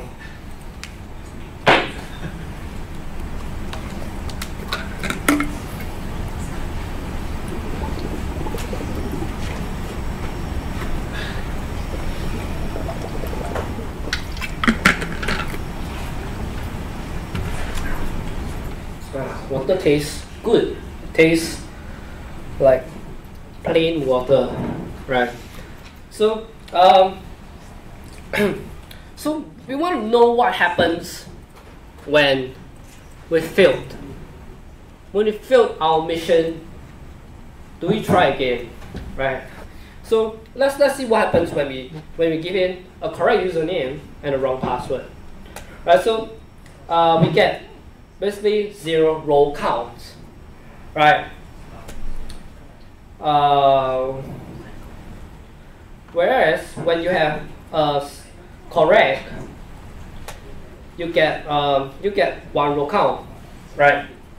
So let's briefly understand what our login system is made out of so far, right? So I briefly explained to you like the select statement and the row count and things like that, right? So let's do a really quick system summary of how the login looks like. So first, the user will submit the form data, right? So you got the HTML input username, password, and of course, after that, you use your super global variable, the post friend, to extract the results out. And then once we have the extracted results, we can do a PDOS PHP data object select. We can run a SQL select statement, and then we check for the number of rows we got from the result, right?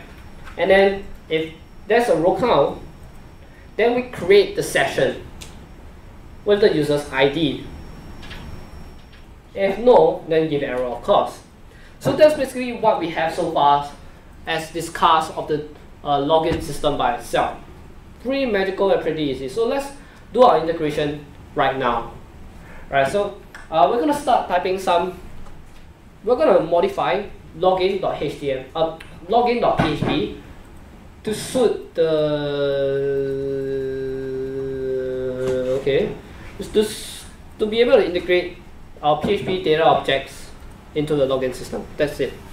Okay, so we're gonna mainly focus on login.php. So open up your Code Anywhere account, Code Anywhere editor. So right here in login.php, we see that we've got these users here, right? We've got some users, and of course we got our for each loop, right? So we're gonna remove this array here. We're gonna remove this array here because we don't need it anymore, right? Because all user data is stored in the database, so we no longer need a user array to store our user data, right? So right here we've got username, password, login, false. Okay, so now we're gonna do the PDOS PHP data objects. We're gonna try to establish the connection first, right? So let's go and establish the connection. Right. Hold on.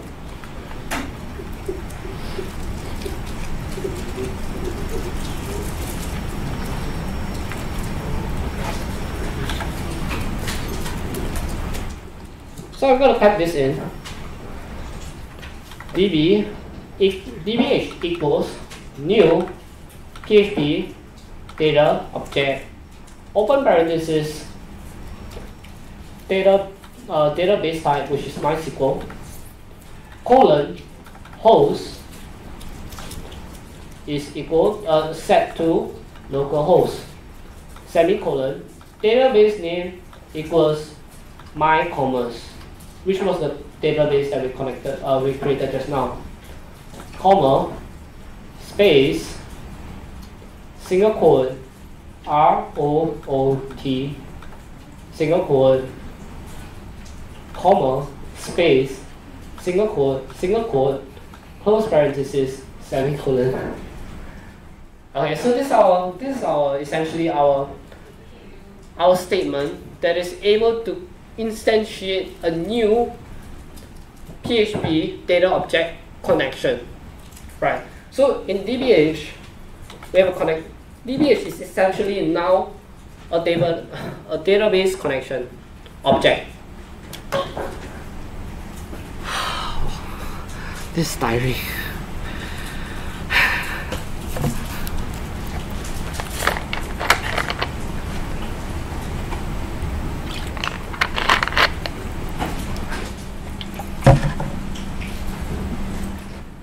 So now that we've achieved our brand new achievement of being able to create a brand new instantiated PHP data object connection, we're going to begin to do our selection, right?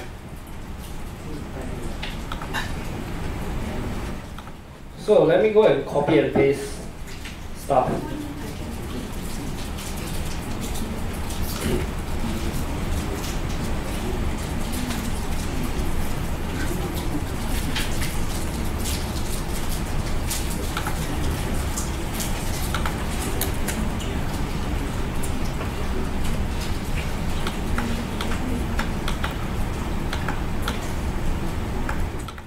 So down here, we've got $STMT equals DBH blah blah blah, right? Let me just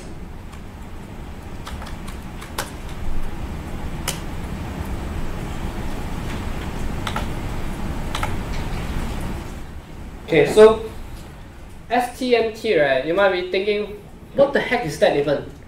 What is this $STMT? Well, it's a short form of statement, right? So what this statement is this thing here. So this is actually what we call a SQL statement, right? Then we are preparing it. We are preparing the ingredients first, and then setting it to become the statement. So this is the ingredients that have been prepared as a variable statement. So we are running a SQL select, which is select wildcard from the users table, where username equals question mark and password equals question mark. Okay, so you might be thinking, what the heck is this, right? Do you see this? This thing here? So it's if you look at your keyboard, beside your 1, there's this curly thingy, and then when you click it, when you press onto that thing, it'll look like that. So it's just right on your keyboard beside 1. Yes. Above tab you have 1. Above tab and beside 1. Do you see it? Everyone sees it on your keyboard?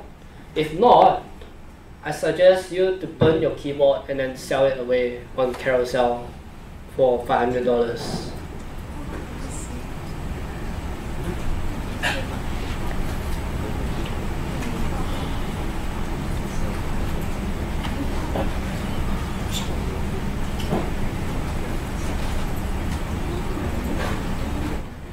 So now that we've achieved something remarkable, such as finding that weird comma thingy that is floating. Let's try to do something more by copying and pasting more stuff in. Right. So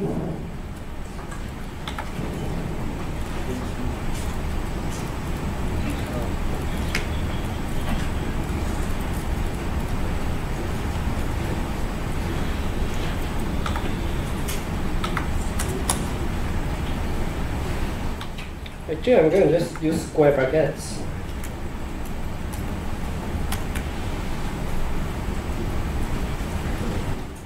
So your username is here, equals HTML entities, password, and then STM, statement, execute, begin cooking with the username and password. So username will then be mapped into this first question mark we have. Password, which is second thing in the second key value, is then mapped to this second question mark. Right? And then it executes this prepared statement. And then it starts the querying of the database. The magic then happens. The lookup into the database itself. So if you were to manually do this in Excel sheet or something, you'll be facing a lot of problems, right? So that would be a total pain in the ass because of course robots are more efficient than us weakling humans, right? So they're gonna do the efficient things because they are more efficient than humans, right?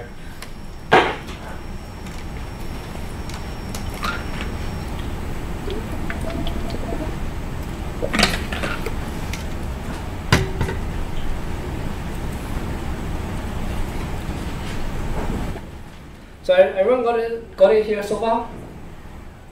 So everyone understood very clearly how this entire selection process, execution process, entire thing works? All good? Okay, great.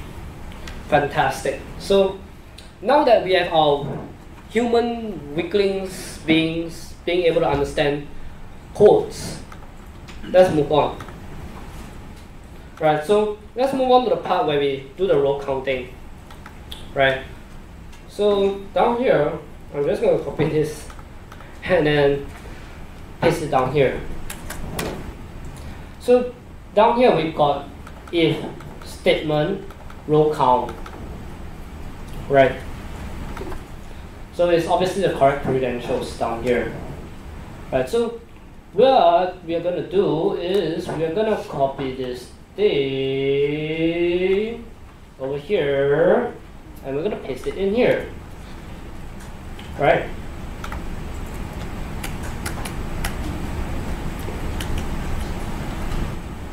Wow.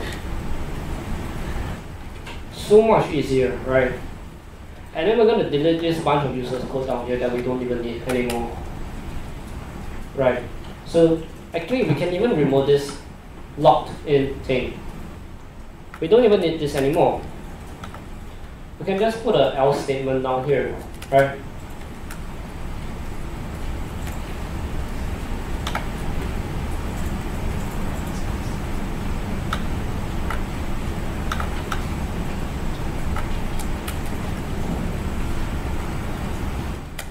And of course, remember to hit the save button.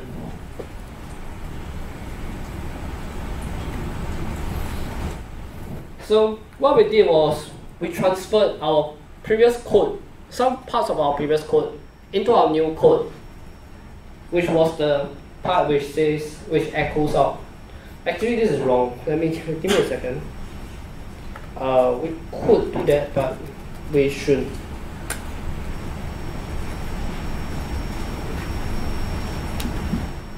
So down here we are doing the setting and stuff, right?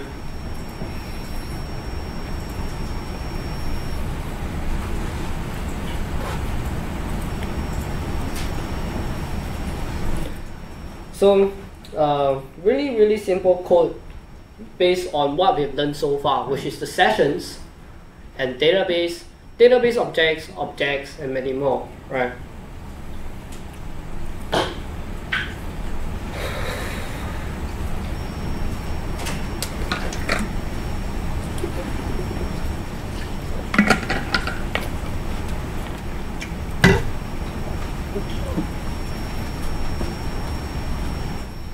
So Junhao was mentioning to me, I think it was just today, that he mentioned to me that he has a lecturer. Is it your lecturer?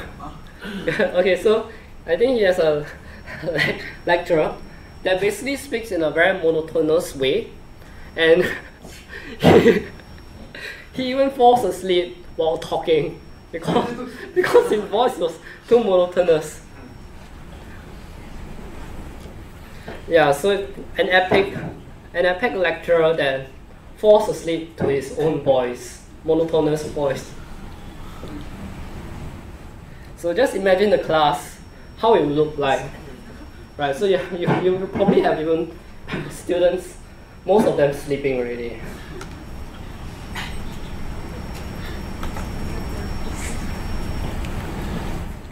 So now we have achieved our basic role counting and stuff and logging in and doing the sessions thingy. Everyone done this? All good? Give a thumbs up or something. I see a few. Okay, good. If you haven't, just raise your hand and stop. Okay? Okay, so all looks good. Okay, good. We're gonna move on to our second installment of our login system. So we've successfully integrated database and PHP data objects into our login system. Let's do our registration system. Right. So what was the difference even, right? Just now we were just basically what we did just now was that we read data from the database. Right, that was it. We're just reading data from the database. But we're not writing new records, we're not writing new data into the database itself. So we need to do that. Right, we need to do this in our registration system. So let's briefly discuss and think through about how we're going to do this, right? So it's really similar to the login system, really similar, except we add data in the database, not just check. Right, so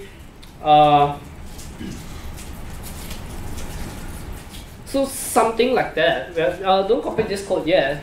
We're gonna have time later on. So just read through this. So we previously have the same thing, which is instantiating the database object, the PHP data object. Then after that, statement prepare. This time, instead of select asterisk from, we have insert into the users table where you got the username and password values question mark. Right. Really similar things. Just the difference was it was an insert into, and then followed by a bracket values bracket question mark. It kind of looked like an emoji down here, I think. Just a very odd looking one. Okay, so you know, like Japanese have some cute emoji or something. This looks like one of them. So yeah, this if you spot the error, I made the same mistake down here. The array didn't have a close parenthesis. So so let's think through about how the registration system will work, right? Actually, let me keep track time. 2 o'clock now. Okay, so registration system down here. We're gonna do this, and then we're gonna take a break after this. All right. So registration system down here. So the first thing is, well, of course, the user submits the form data, right? And then the PHP server will then do a PHP data object select to check for existing username. So we want to check if the username has been already taken, right? We just want to do that. Right.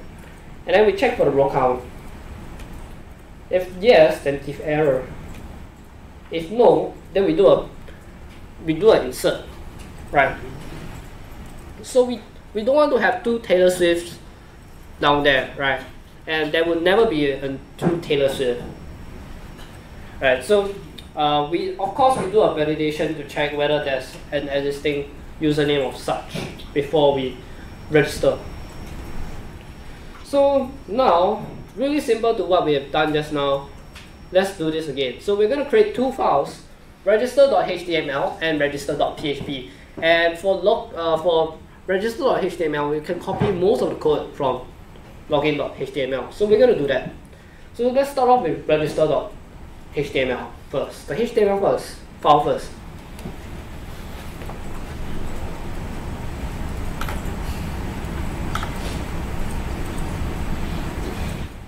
So right now, I'm going to create the register.html file.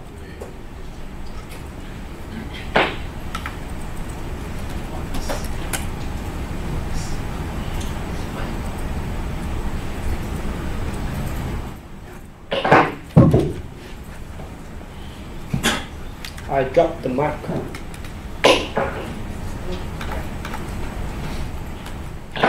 I'm going to copy everything here, and then I'm going to paste it into register.html. Right. Then down here in the form action, I'm just going to change it into register.php. And then when I go up, I'm going to change it into registration actually. So in the title, I change from login into registration. Spell check, anyone? Is this correct? It's good, right? I suck at this kind of stuff. Right, so so again, after we change the title, we go to form. The register.html form action equals register. Change it to register.php. And then of course change this from login to register as well. And that's really what we want to change, right? That's really it. Nothing else needs to be changed. Okay. Yeah, that's about it for what we need to change. Now, everyone made the changes. Copy the code from login.html and then paste it into register.html. Then change the form action from login.php to register.php.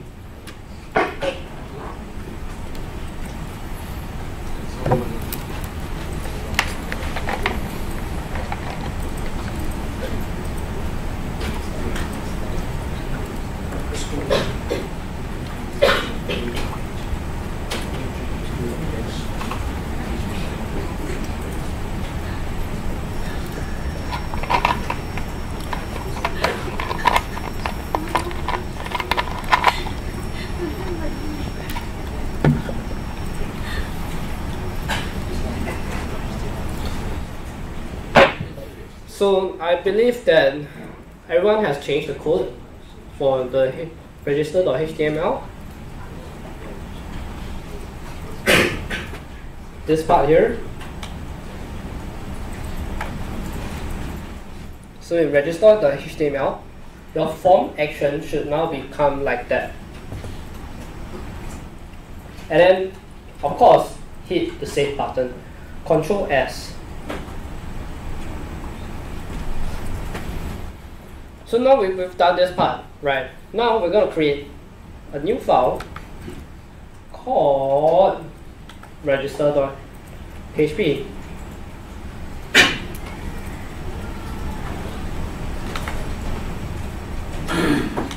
Did I click? Okay, I did. So let's do what the login has done, right? What has the login done? It went to check for data, right? So let's just copy everything first, and then it paste it in here.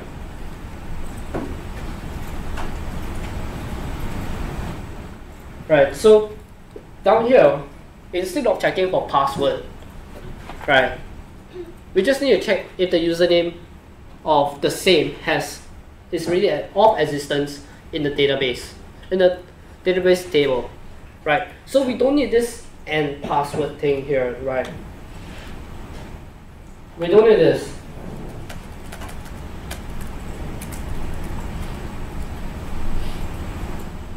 Okay, so we can remove this password.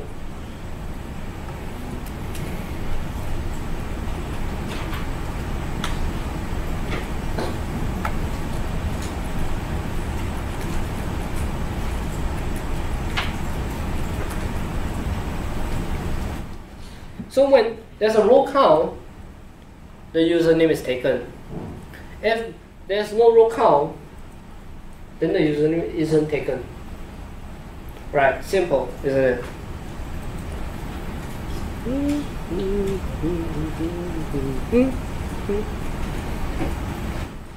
So what I did just now was I removed the end password equals question mark. And then I remove the password from the statement execute. Please retain these two things here, actually.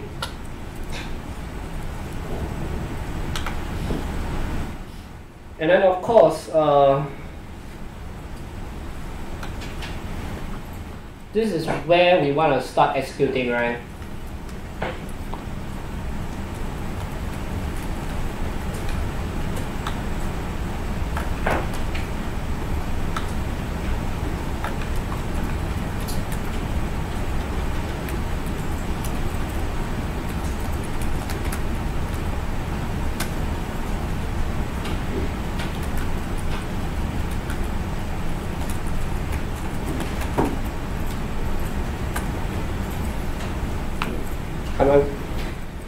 So let's take a look at our if else here.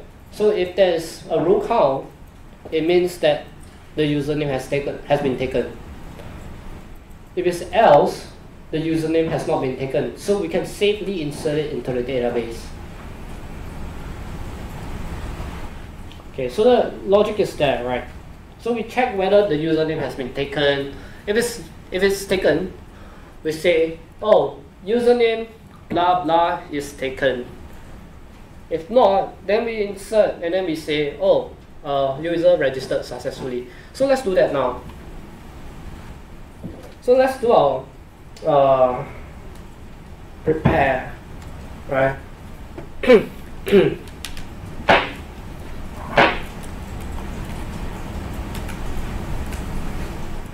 I'm just gonna be very lazy and just type in stm2.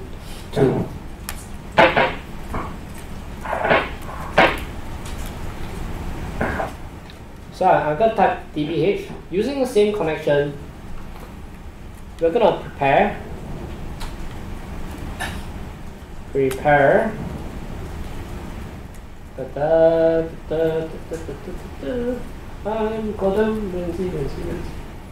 so I'm going to insert into, right? Actually, it can be small letter as well. For SQL, it's case insensitive for the statement part, right? But certain data is case sensitive, right? So we want to be careful sometimes, right? So users where no.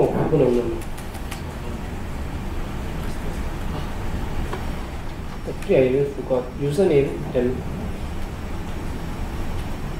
something like that, I think.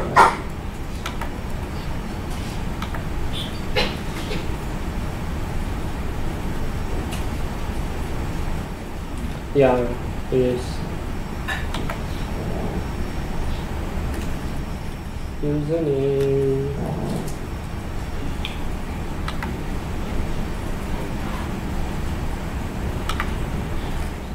Comma password.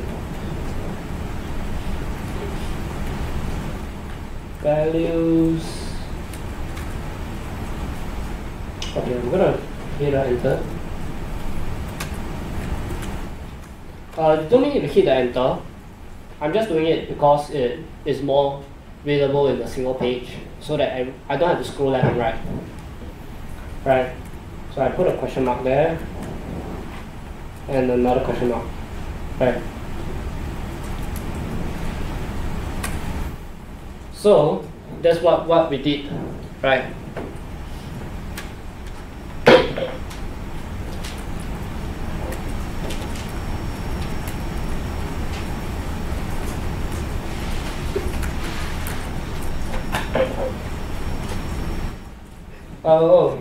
There's the execute statement, which I forgot.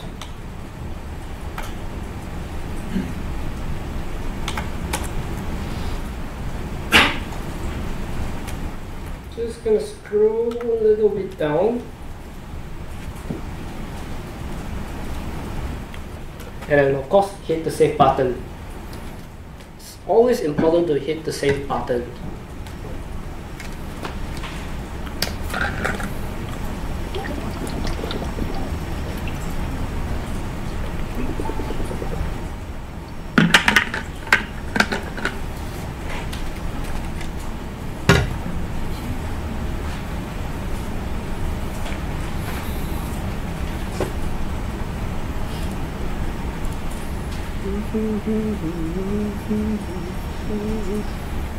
So love, that's the way I love you.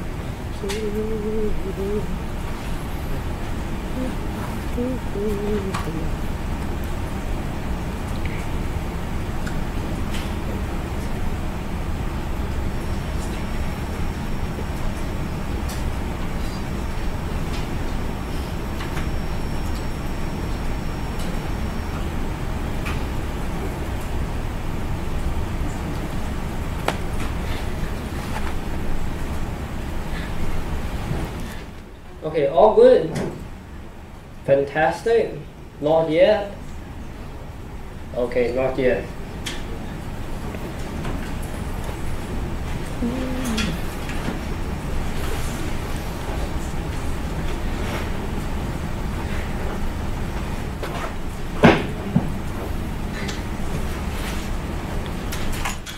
So, in the meantime, while people type code, let's have another lame joke down here.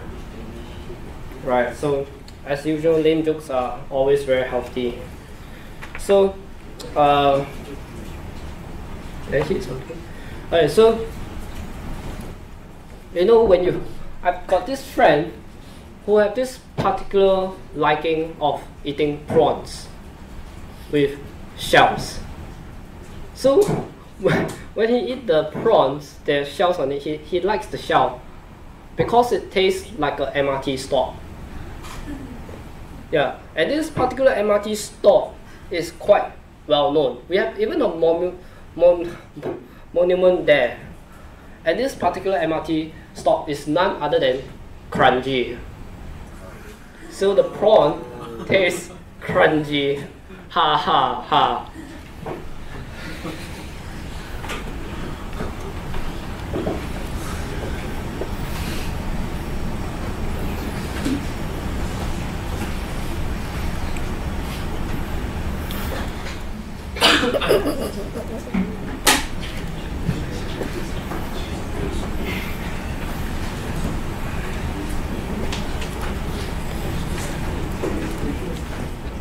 Okay, I see that not many people are typing already, so I guess everyone is done. So we've done this, and let's check out our code, right? See if it even works, right? So I don't know if it actually works. So let's go to login.php. Let's go to login.html first. And then let's try to log in first. Because we don't have any details. So it should tell us that username is incorrect, something like that. Right, so let's go to register.html.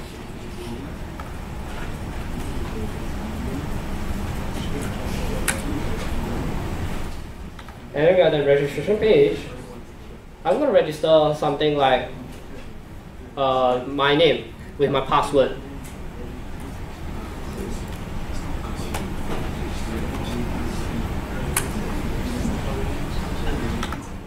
Okay, so it told me that I've registered successfully. I'm going to go log in. I'm going to type in my username with my password.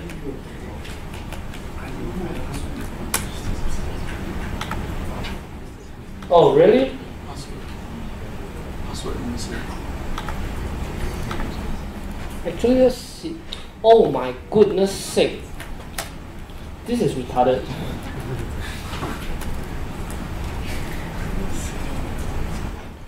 So yeah, the password is not in. So the registration won't work. Actually, I should clear up my database first.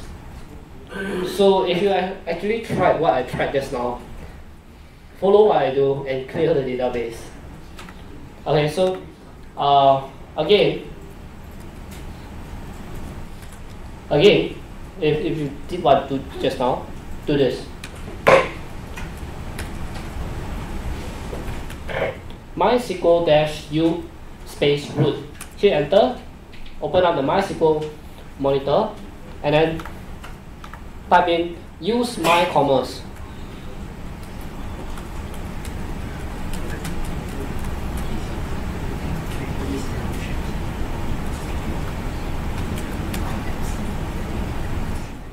With a semicolon, of course. So now it switches into my commerce database. And now I'm gonna show some database first.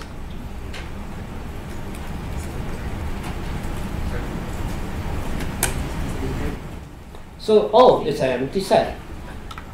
Okay, good. I didn't even register any data.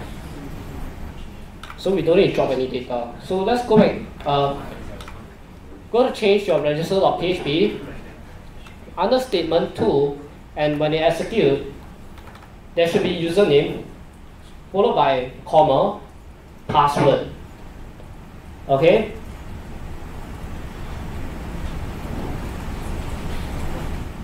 Okay, so once you've done that, save the file, and then go to the register.html.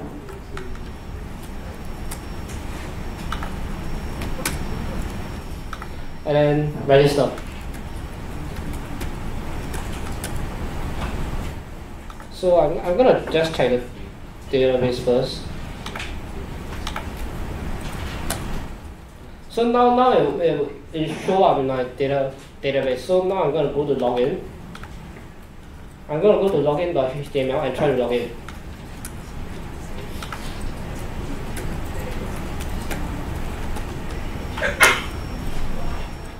And it's gonna say logged in as my username, right? So we have successfully implemented a registration system that is connected to the database, and the login system that is connected to the database as well. And we were able to successfully register and, of course, log in. Right. So, but actually, yeah. So, but we just one last part here before we take a break. So, you will notice that in the database, right, my password is stored as password. It's in plain text. So anyone who has access to the database would be able to see my password, right? It's stored as plain text, and we don't want that to happen, right? We don't want people to be able to see our own password or things like that, right? And let's say, touch wood, okay? If your database was to be compromised, your users' passwords would all be leaked out, right? So this is a huge issue we have here. Okay, so in practice and modern systems nowadays, people still do store password in plain text. Shocking, but true. Okay, so we want to not do that, okay? We don't want to store our password in plain text and then have people screaming at us, you're an idiot, right? So we don't want to have that happening. So let's do what we call a hash. Heard of it before? Okay, a hash is not the hash brown you get from McDonald's, but rather a really good way of a one-way encryption, right? So you might have heard of encryption before, but with encryption you could decrypt it, right? But for hashing, it's one way. Once you go there, there's no turning back, right? There's no U-turn, there's no decrypting, there's no way of really retrieving back the password. There's no decryption, right? Unless you do a brute force or whatsoever. So we're gonna hash our passwords. Okay, so it's really simple. We're gonna use this thing called the cracked.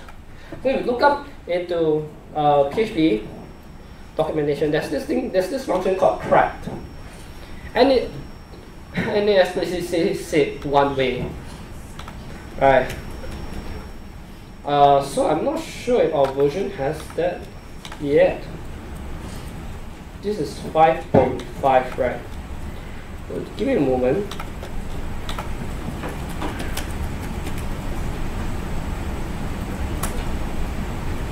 So, we don't have this.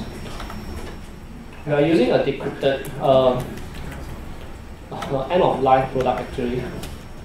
5.4 is end of life, I think. So we're going to use crack. Okay. So crack accepts a string input with a sort. Right. So sort is not the movie Sort. Neither is it the amount of sort you get from playing games like League of Legends, right? So it's not that sort, right? Sometimes you might get salty and things like that, but this is really not that kind of sort. Right, so it's a way of which it helps to, it's the algorithm that's being used to do our hashing, right? So we've got different kind of sorts here. We've got ND5, we've got blowfish, we've got SHA, things like that. But we're going to use this thing called the blowfish, right?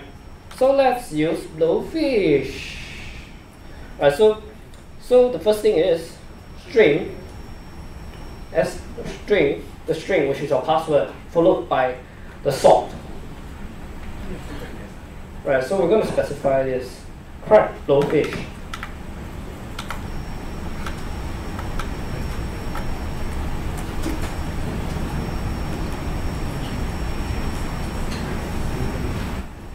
So it will look something like that, right?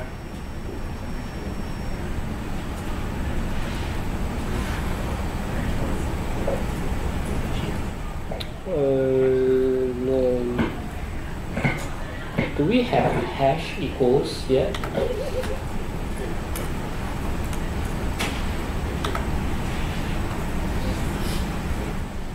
We don't have this either. Should have used PHP 7. So we're gonna just use pipe and then like, yeah.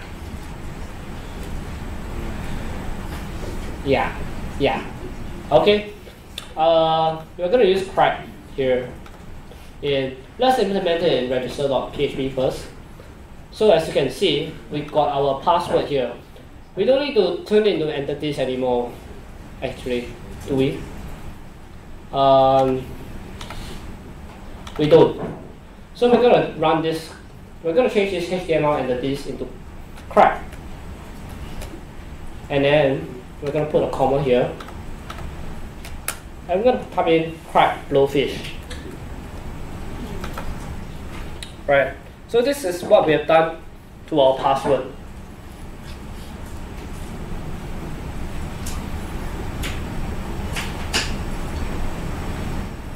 So,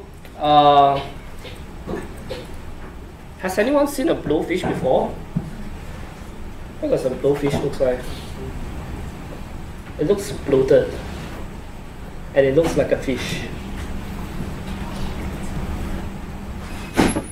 Right. So now that everyone has implemented this in register.php. Okay, let's go to login.php, and then we do that as well. Where are you? There we go. So go to login.php, change this thing as well.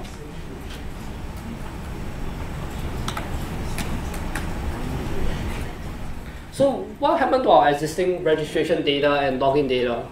Right. Well, they won't work anymore because we've implemented it that way. Right. So what we should do now is we should clear our we should clear our database and get rid of the previous data that had passwords stored in plain text. So go to your MySQL, and we're going to run transit, I think. Hold on. Truncate table. Truncate table. Truncate.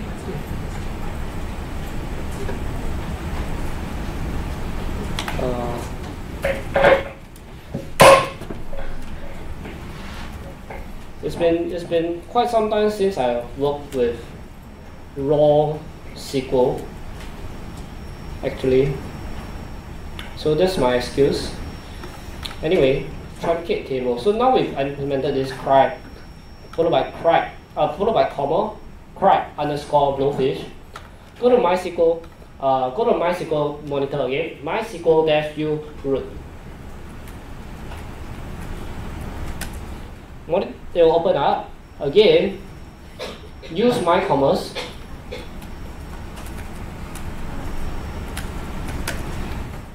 So database has changed to my commas. Now run truncate table users.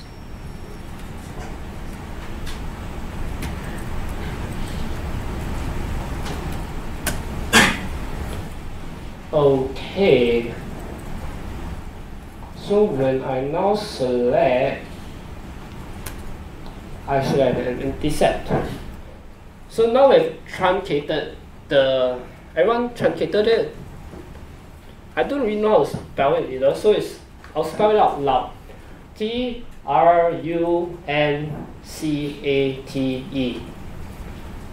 T for Thailand, R for I don't know. R for rabbit. U for United Kingdom. N for Netherlands. C for cat. A for apple. T for table. E for elephant. Let's truncate. Truncate table users. So first step, MySQL -u root. Then enter into MySQL monitor. Then run the command use space my commas semicolon.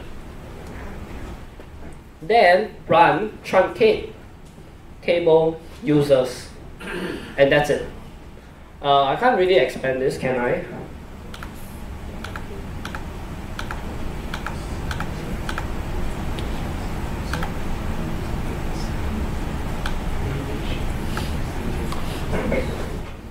So you no longer have to squint your eyes to look at what I type. Right, so let me highlight again this part over here, followed by truncate table users, and that's it. It will clear your users table and get rid of the users data that you have created previously through register.php. So now, let's go back to 100%, and we're going to go to our login. We're going to go to register.html again. So go to register.html, register an account again, and see what happens.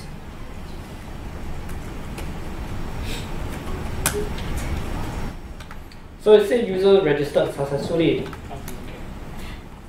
And then we run the select command. We get this strange thing here. Right? We know your password is no longer synced. It can't be synced in the database table anymore. And that's a good thing. Right, so let's go to our login.html and see if anything else has changed. Right? Are we still going to log in with the same credentials? Let's see.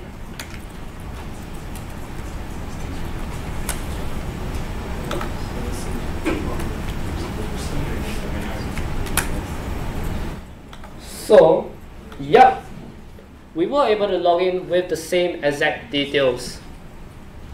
Right? No issues at all, no problem, absolutely no problem. in our table itself, we still got our password that is hashed in this with our blowfish, right?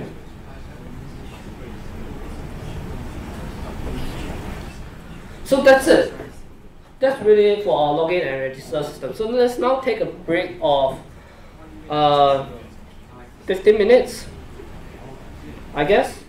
So 15 plus 35 is 50. So we come back at 250, which is close to 3. 250. Okay, welcome back from the break that we had. So just now we've done our login and registration system that was really functional and even had a separate database for us to do our authentication and registration, etc., etc. And the password is even stored in a non-plain text hashed format that is really so revolutionary that not a lot of people are doing it. So it's not really that revolutionary, but yeah. Okay, so we've done our basic login and registration system. We are not gonna go into much details on how you're gonna further personalize the experience. You all can figure that out yourself by changing your index.html file in the index.php file, and then further having a session variable down there to print out the username and things like that, right? So, but not to worry at all, because we're not gonna do that anymore, right? We don't really have enough time for that anymore. We don't really have much time for PHP anymore, right? We're gonna move forward into our first class Golden Village JavaScript, right? So when you think about JavaScript, there's this Java in front, right? But it's not Java, right? Okay, it's not. Okay, so let me just give not a very funny story, but just a few times that interesting experience that most of you might experience in the near future, right? So I've been to several occasions where, hiring managers, so HR people, they were like, oh, so wow, you know JavaScript, you probably can do our Java systems, right? Then I was like, okay, no. Anyway, this is so what I'm trying to say is that it's JavaScript and Java is very different languages. JavaScript is weakly typed, just like PHP. So JavaScript and PHP does have a lot of things in common, except one few stuff actually. So so for JavaScript, it's actually what do you call it? Single-threaded. Okay, so wow, single-threaded. So it's not your grandmother's threading stuff, but more of the computer science threads and things like that, right? So you might have probably heard of this thing called multi-threading or single-threaded thingy. So in programming languages, there's also this threads thingy. So our CPU, so probably my crappy i3 down here has probably 2 cores and 4 threads. Probably, I think. So there's 2 cores and 4 threads, right? So for PHP would be able to fully utilize every single thread I have on my computer. It's able to fully utilize all my CPU. Okay, it's able to do that. Okay, so no issues. And when it's able to do that, we have this specific term called multi-thread. So PHP is a multi-threaded language. Okay, so it's a multi-threaded interpreted scripting language, right? So if you want to put it more cheap as possible. Whereas you have JavaScript, which is single-threaded. Darn. So when it's single-threaded, there's always there's drawbacks and also some good things about it actually. Yeah, although it's not able to fully utilize every single thread, but actually JavaScript has been improved a lot, and in in some cases, our modern browser engines, such as V8, which is built into Chrome, we call it the V8 engine, and for Microsoft, it's called Chakra. And for Mozilla Firefox, we've got WebMonkey, I think. So these are the JavaScript engines that runs underlying our browsers, that makes our life more fulfilling every day while we watch videos on YouTube's of cats, right? So, you know, YouTube's websites like YouTube and Facebook, Instagram and all, they rely heavily on JavaScript to improve the user experience of whatever you have, right?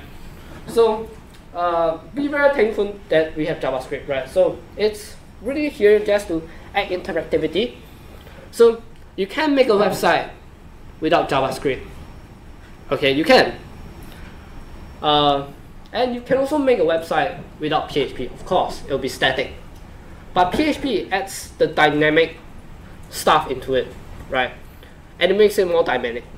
And you really got a full-fledged e-commerce store, somewhat like a full-fledged e-commerce store, right? With a login and register system, right? So it works pretty well. It's solid rock. It works well, right? You can log in, you can register and everything, right? But have you seen how the login was like?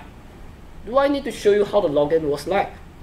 Well, you have to hit submit button, and then you get redirected to login.php, and then yeah, you get logged in. It looks like that, right? Something like that. So that was really, really basic stuff we have there, and it kind of lacks the interactivity, right?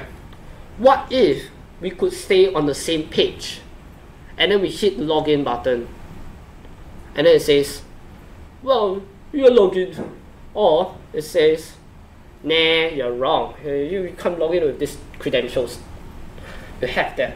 So we can do that by staying on the same page, not even moving from one page to another.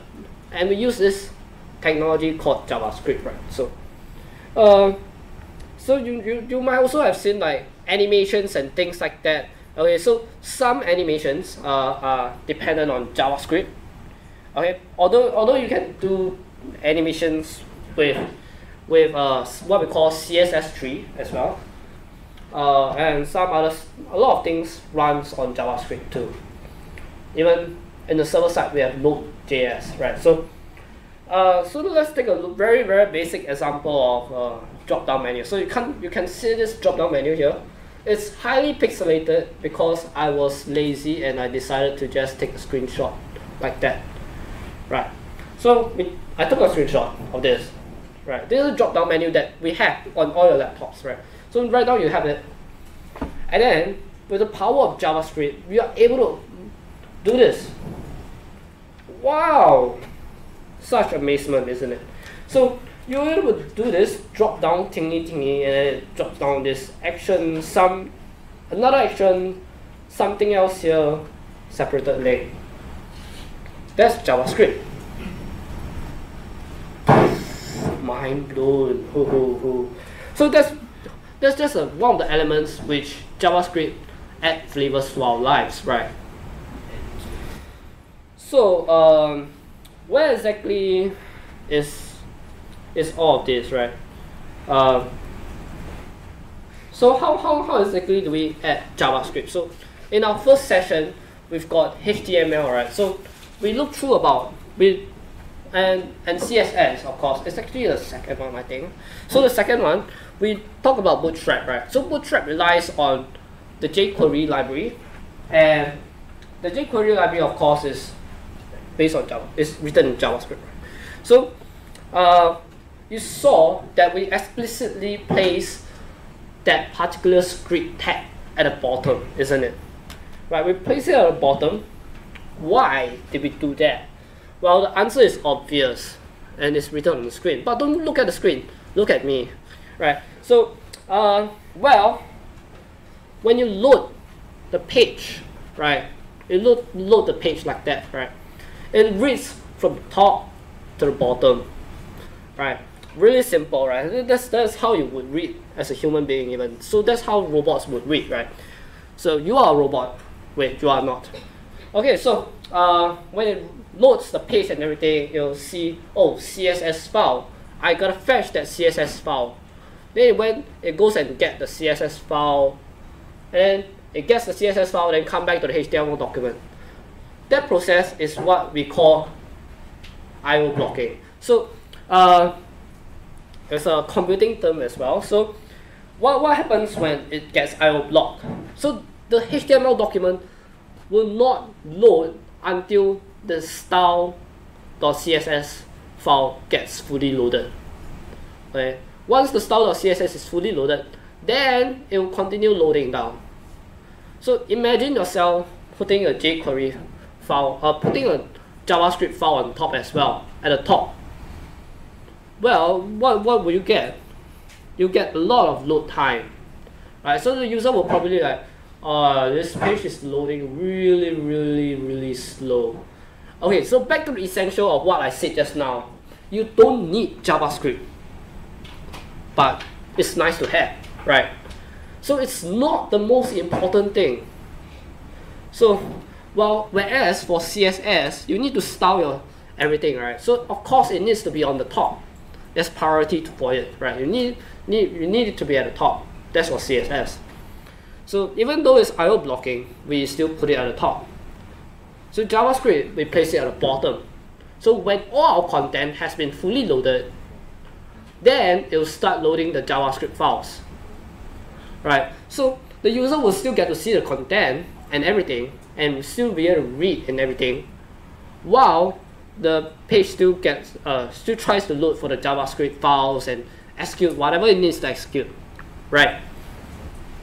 So that is why at the start we've chosen to put the JavaScript, the script tags at the bottom, so that the JavaScript files will be the last to be loaded. So let's move on. So this is how it will look like, right? So if you scroll down your index.html, your login.html, your register.html, you will see something like that, right? Script source equals assets/JS, things like that, right? So right now, add this script to actually add this script to where? Actually, don't add this script. Don't add this script. Just know that this exists for now. We'll do some typing later on. Okay. So this is how it looks like, right? So now that we know how JavaScript functions with HTML and things like that, where it should be placed and everything, let's talk about the syntax of another language. So we've learned several languages so far. HTML, which is a document markup language, CSS, which is a style sheet language, and we've got PHP, which is a more complex language, and we have finally JavaScript. But not to worry, it won't be as much as a transition to PHP itself, because now that you have really grasped onto the basic theory and concepts of programming itself, learning JavaScript is not that hard, and PHP and JavaScript are syntactically similar in some sense, right? It's syntactically similar in the basic forms, right? On the most basic level, it's very syntactically similar. So how do you declare a variable? Well, instead of the $, you use what we call var. Var space some variable equals hello world alert some variable. So right now I'm gonna do a really quick test.html file. You can follow along if you want to, which I highly recommend. So create a file test.html, and in assets folder create a folder named JS, and in the JS create what we call app.js. Right. So down here we open up test.html first. We're gonna type in our standard HTML5 document style.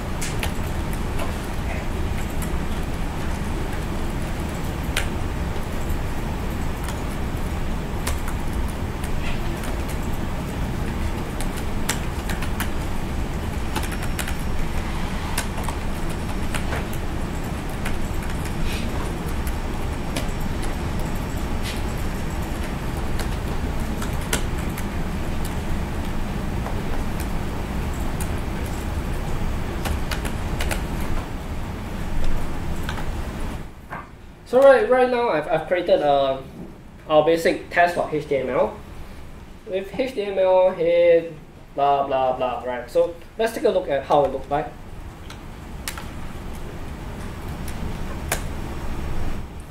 So it just print out like that, right? Really simple. And so now I'm gonna approach to app.js and then add in what I've typed in just now. So what did I do just now? Well, I type in var sum variable equals hello world alert sum variable. So let's do it.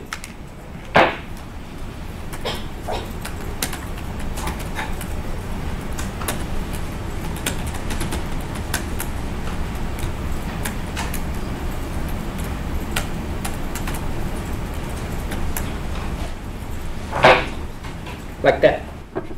So alert is a function, right? So in PHP we've seen like how function has a parenthesis there and then accepts parameters and then for it to be called upon, right? So for some variable equals hello world and then end with a semicolon as well. You see it's really quite similar in a lot of sense here. Semicolon, equal sign, bar, etc. Alright. So this is how the app.js looks like, and this is how test.html looks like. I think it's correct. I'm just going to drink some water first.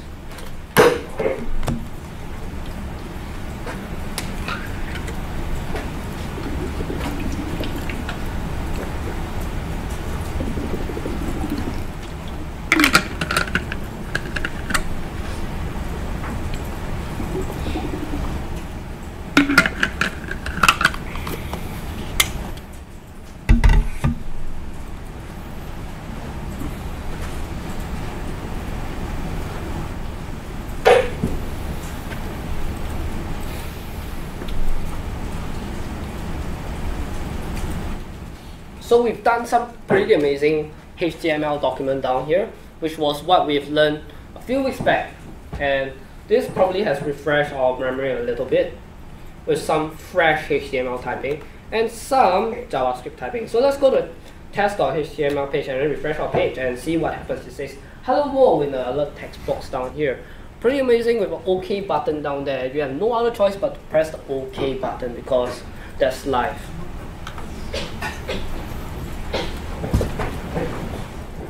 Okay, so that was what happened. You saw that? Oh, okay, let me just refresh that. Hello world. Did everyone get this? Yeah? Can you go back to the previous screen? This? The test. Here. Yeah? Thank you.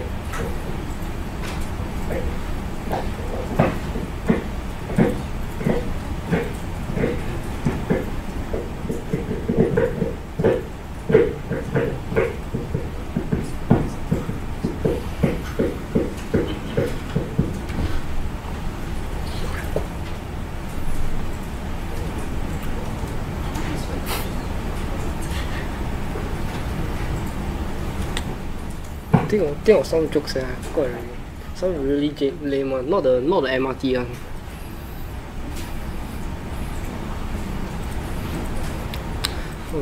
But you always got a very. Let me check. I probably got say some of them.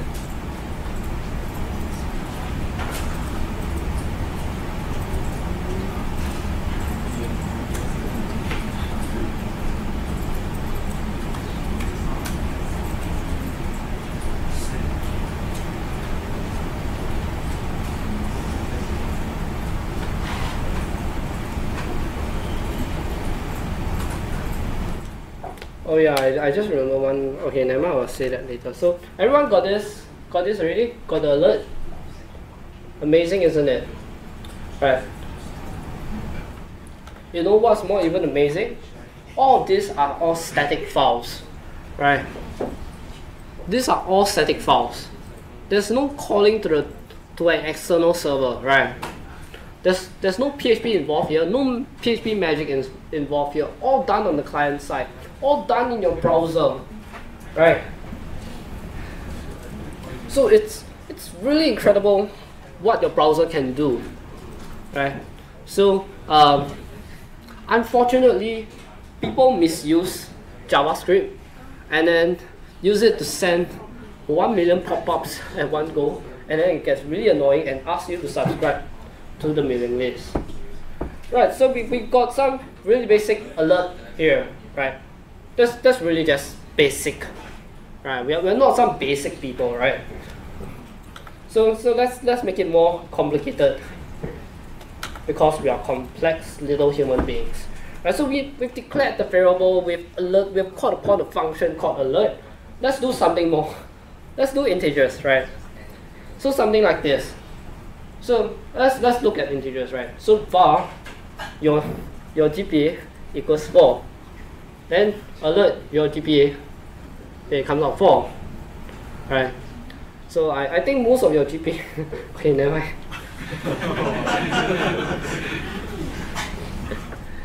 Okay.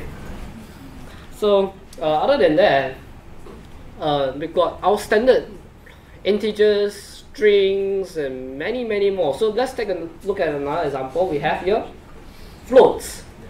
So you know, I always joke about with my friend who is currently in year 3 as well. She's my classmate, and she has 4.0 consecutively for cumulative GPA. So we always say she's gonna graduate with a GPA of 4.1, breaking the scale of 4.0 GPA, since she's always that studious. Alright, so yeah. So you got your floats as well. Standard floats, 4.1 GPA. And of course your arrays. Look how similar they are to your PHP arrays. Var fruits equals square bracket apple orange pear. Right, so and apple a day keeps the doctor away, I think. So if you happen to have a lecturer who is a professor, remember to bring an apple so that your professor wouldn't come to the lecture. Right? I don't think anyone got it, but it was really lame. So let's move on to objects. So objects are a lot simpler in JavaScript, and I think almost everything is an object in JavaScript. It's a weird decision they have made upon ECMAScript itself. So a lot of things are actually objects. And I'm not even sure if array is an array or is it just an object. Yeah, so I think even an array is an object, if I remember correctly.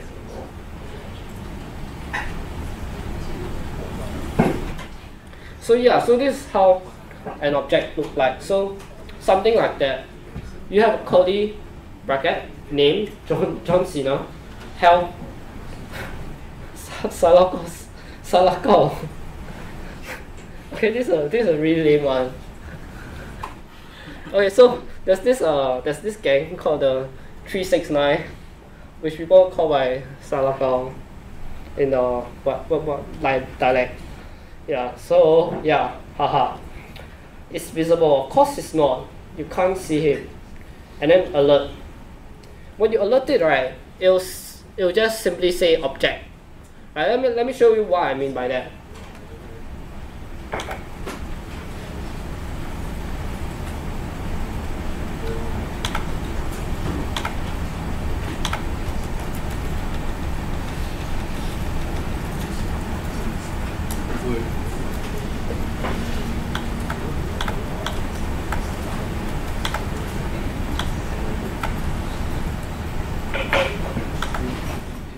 So let's refresh our page, and then it will say, really?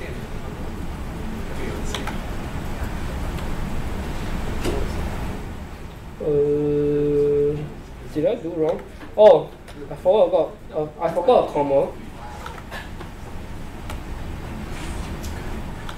Did I forget anything else? Oh. I hate this thing. So Google Docs tries to be smart and then like change my stuff into whatever they think it should do. I don't think this is really correct.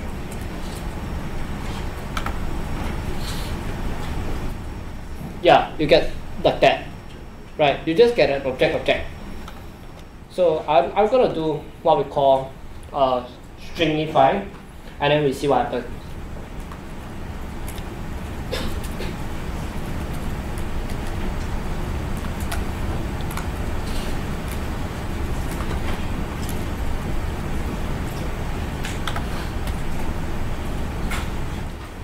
Then you get this, right?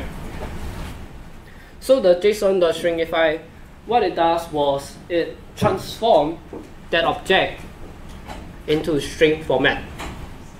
So now you can absolutely read this, right? And of course, in objects, it's always with double quotes, right? So what I did here was not really right. Where's my mouse? What I did here was not really right, but I don't really care. So that's how it looks like. You look at the strings; they are all having this double quotes, right? So which is supposedly the more correctly, right?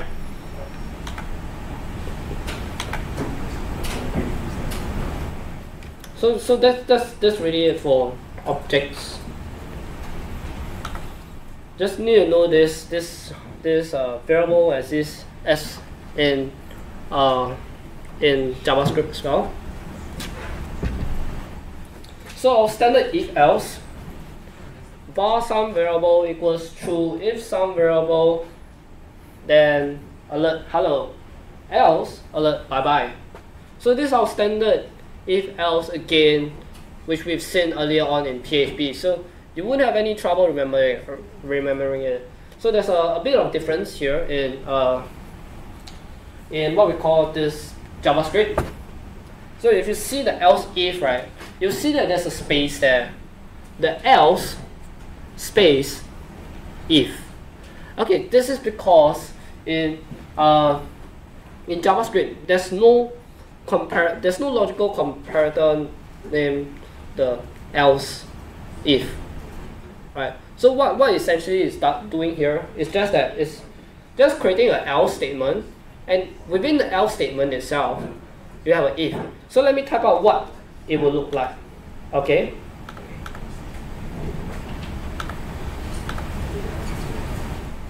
Okay. This JavaScript is trying to be smart. I mean this Google Docs.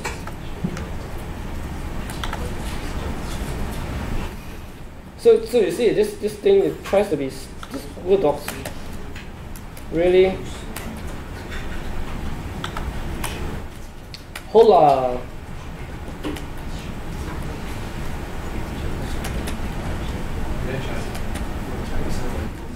So this here is the same as writing this.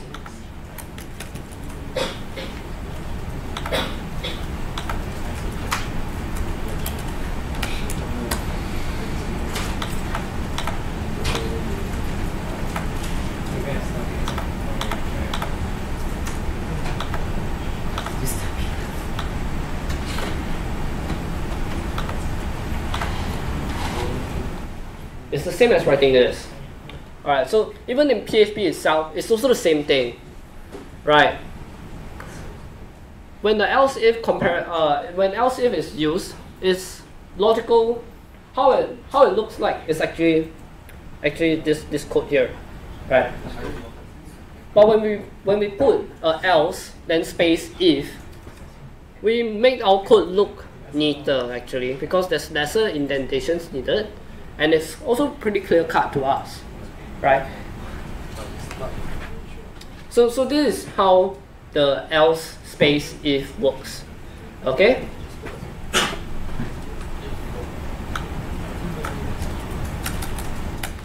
So if you run this, we should get Hola. And there we go, right?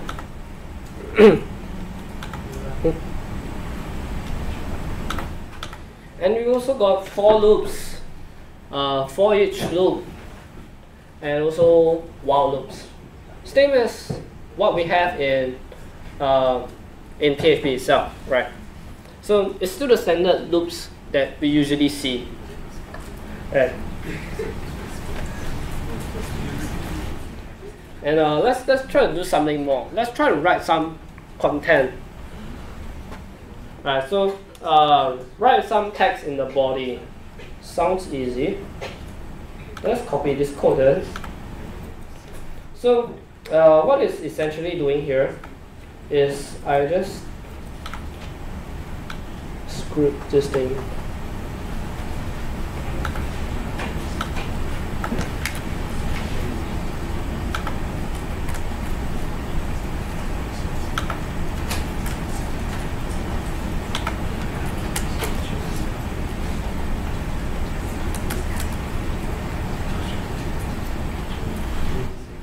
So in PHP, we concatenate with a dot.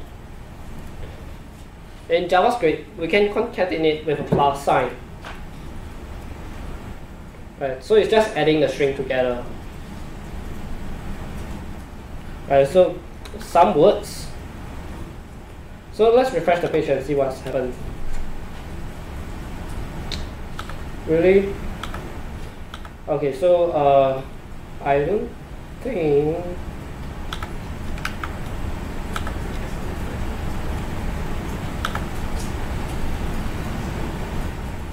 document. Oh yeah, right. Document.write.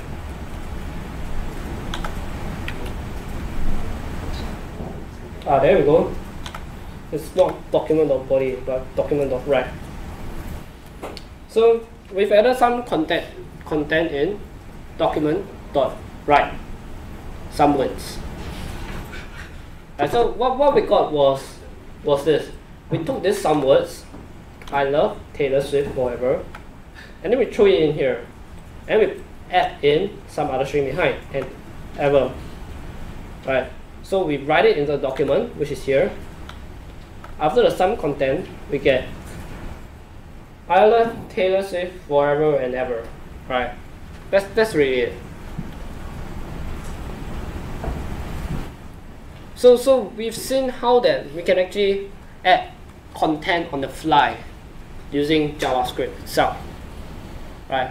We've done some pretty amazing work just like that. We've seen alert, we've seen our syntax itself. This is just the beginning of JavaScript and what we can even do with JavaScript. So there's a lot more we can do. Let's see what we can do.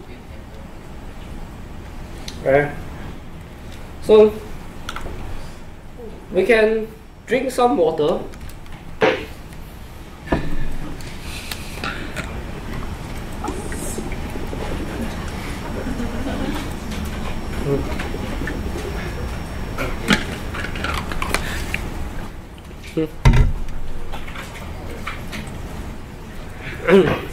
And continue talking with bad throat.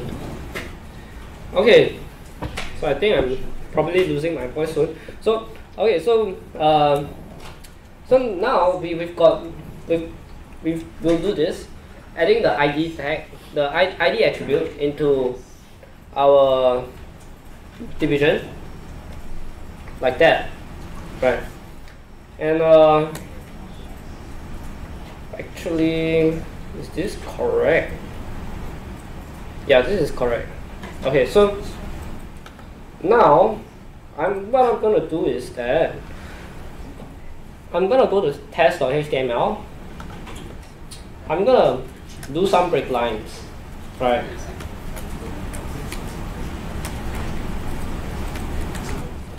I'm gonna do 2 break lines, and then I'm gonna refresh. Then you see that there's some space here, right? You see that space there?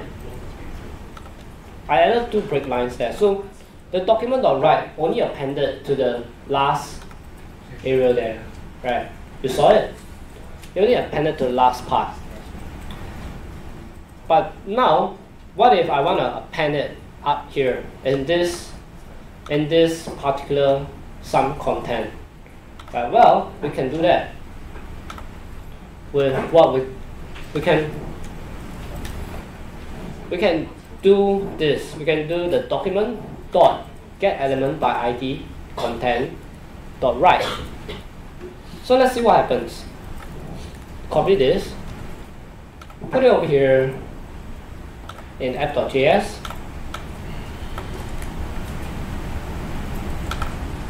This is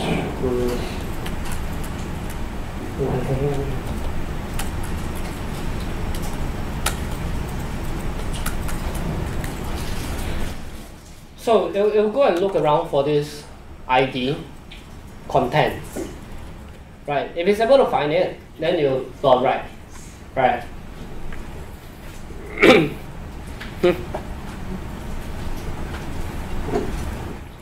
So I recently there's a news on the Zika virus. So there was a region that had like a total reported cases for a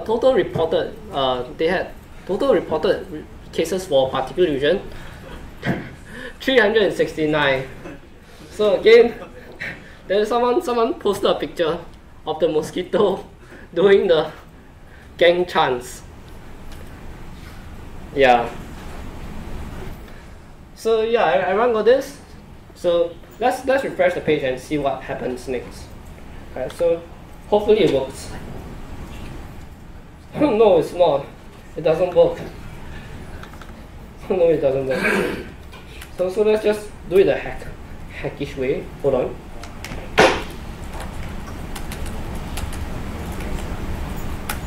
This inner HTML equals someone's.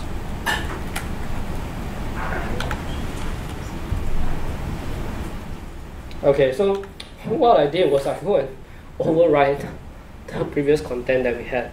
I just went to get the inner HTML, and then I just overwrote the content, right? So let me try to append it. Can I do this? I think I can do this. Let's see what happens. Yeah, I can. So I appended using the plus equal sign. I appended the data using a plus equals, like just how you do math, right? But you can do it with strings as well, because strings are essentially characters, right? They are just characters. They are really just an array of characters, right? Something like that, right?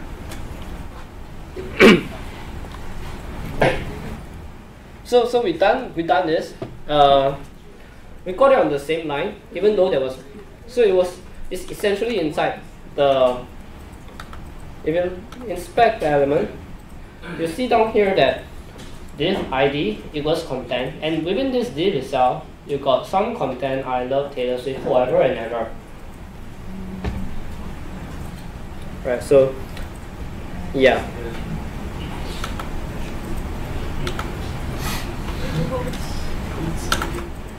That's I've been writing so much broken JavaScript.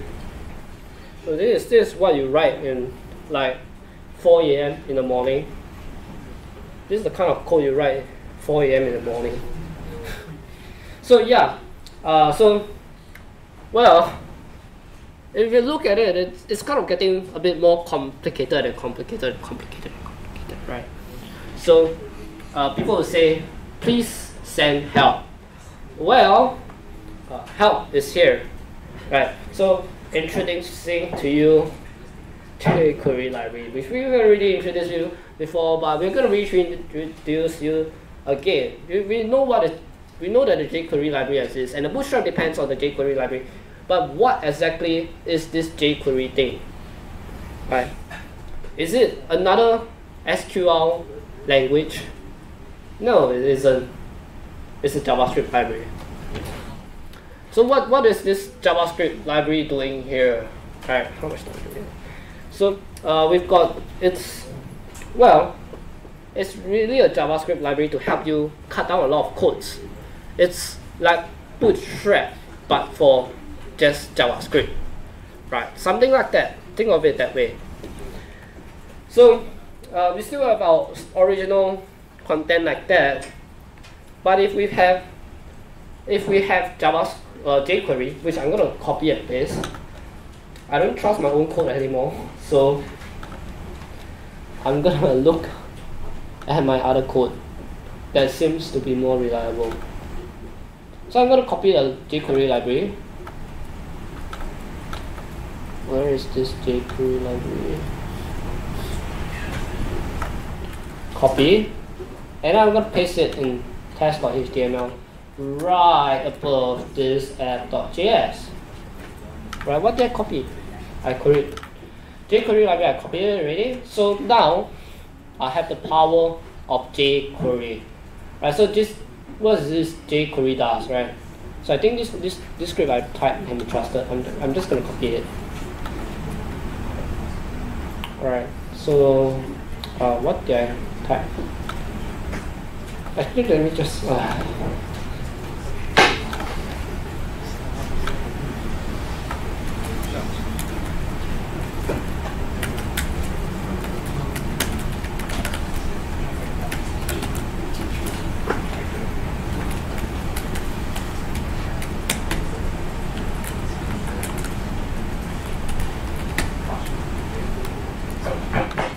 yeah, it's the same, correct. So it'll do exactly the same thing. Yeah, it just did exactly the same thing.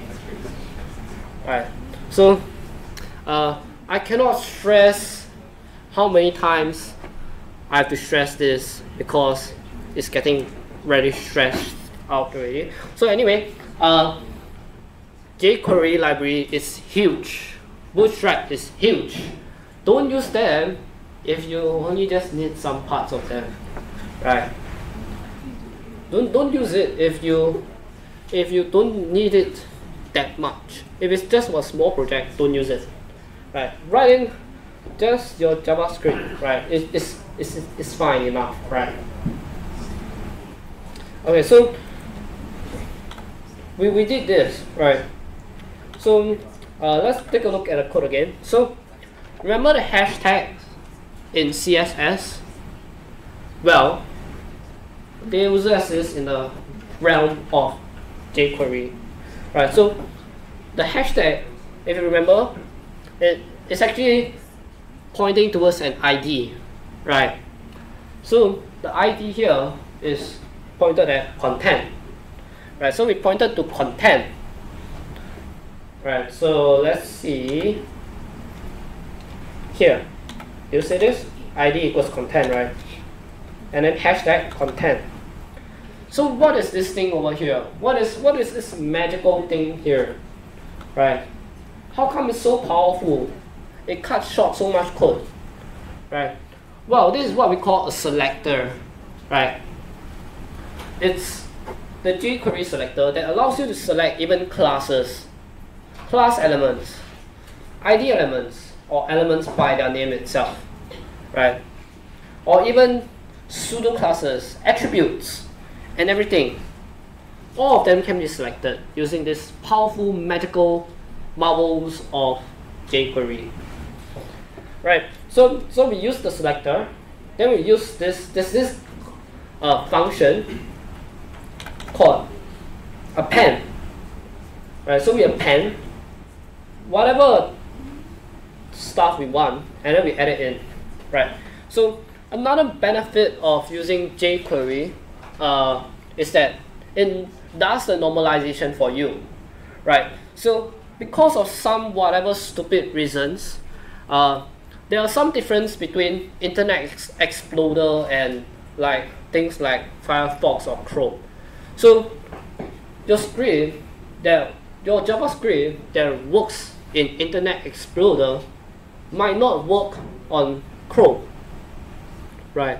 So in the past, there was something like that. So front-end developers had a hell of a work to do, right? And this small particular company called Microsoft didn't abide by the open standards, which the open standards of ECMAScript, right? So ECMAScript is the JavaScript itself, right? So there's ECMAScript versions, different kind of ECMAScript versions. So right now we are in ECMAScript 2016. So every year there'll be a new release of JavaScript. Yeah, so they're aiming for that. So there will be new release of JavaScript standards every year, including new functionalities such as reduce, let, and etc. etc. So, but then there's always some issues with those, right? So, the normalization across the browser makes it easier for you, because you no longer really have to care so much into building cross-browser compatibility, right?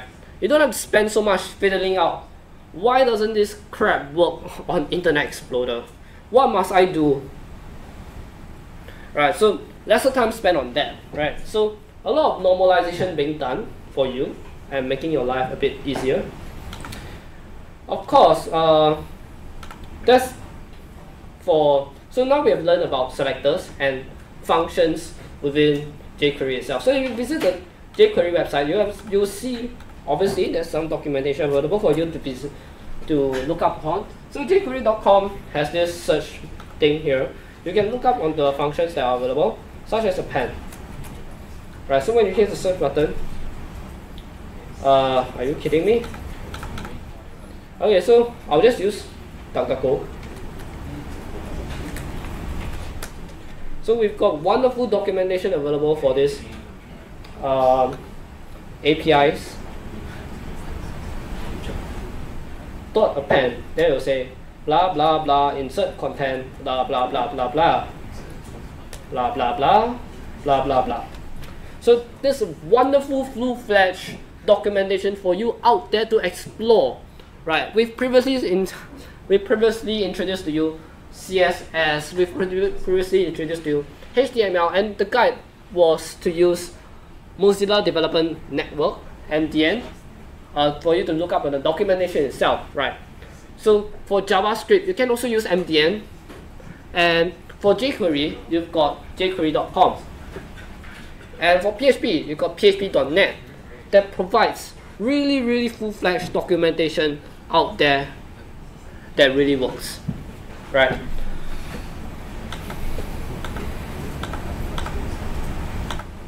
So that's for appending. Well, let's add in more additional complexities that we don't really need, do we? Yes, we do. So we've got this thing called document.ready, which is like a listener, right? It listens, all right? It listens more than the bosses that talks and does nothing, right? It listens to you. It listens to all your sad things. It listens to your cries at night.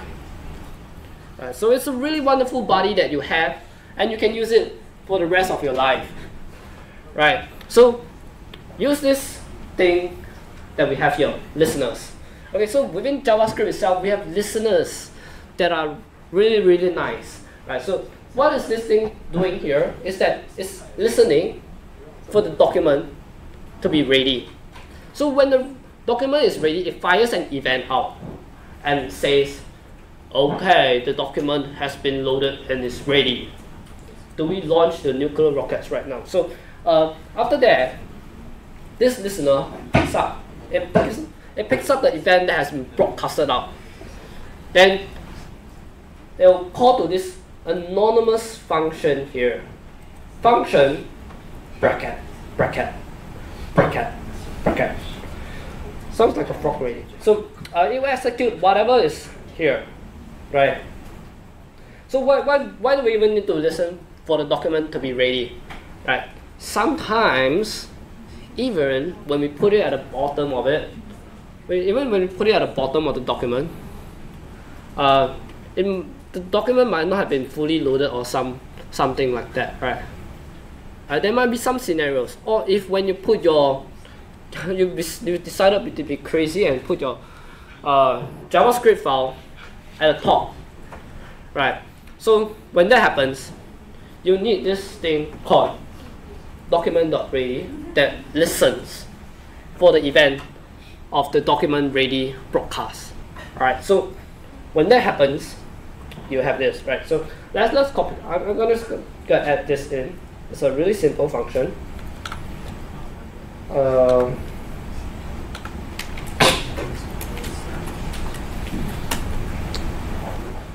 don't even remember a simple function like that.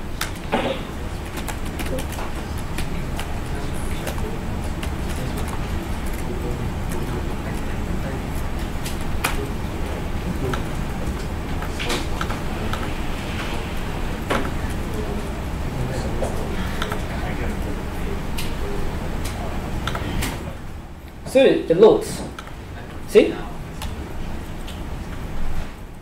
So if your eyes are sharp enough, look carefully, okay? You see something blink, right? You see the word "I love Taylor Swift" there blink, okay? See carefully.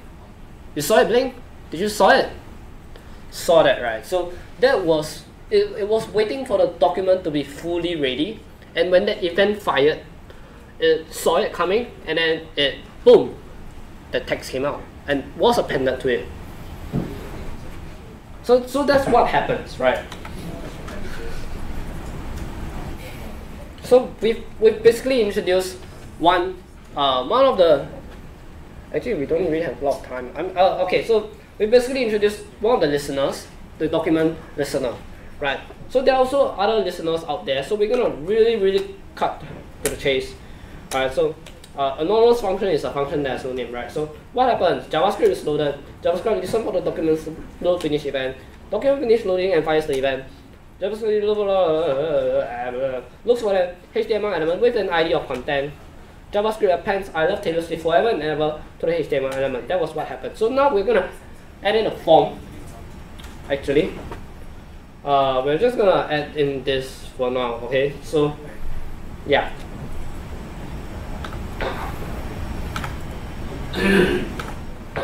This will be integrated later on. I don't think we have enough time for that today. So I'm just going to copy this form here.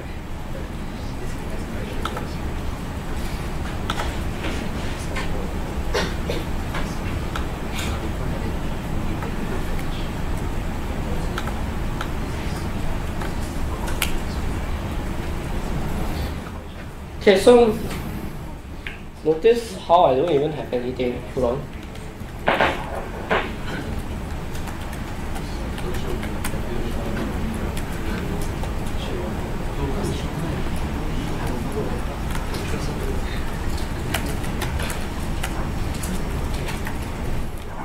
Okay, you don't need to follow this actually. Yeah, you just look at this first. I'm gonna briefly. We don't really have time. I've got 5 minutes to show you what happens. Okay, so now we're gonna do a form validation. Okay, so it's gonna listen for submit event. We're gonna point at a form, and then we're gonna listen for the submit event. Right? You start listening for the submit event and execute the function within.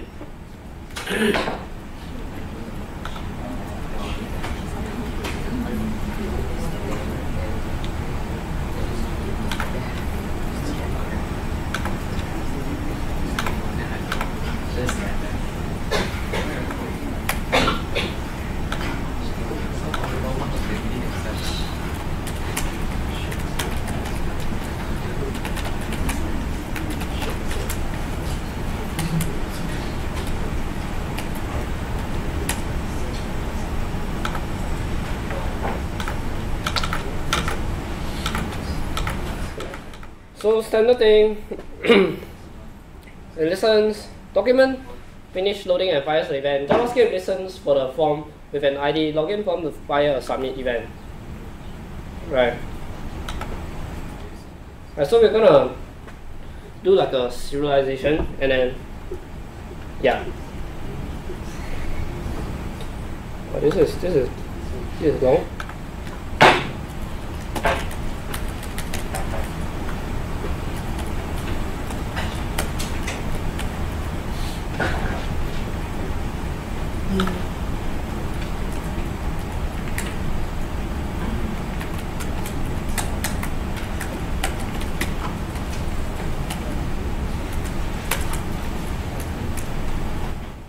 So it's going to serialize the data and then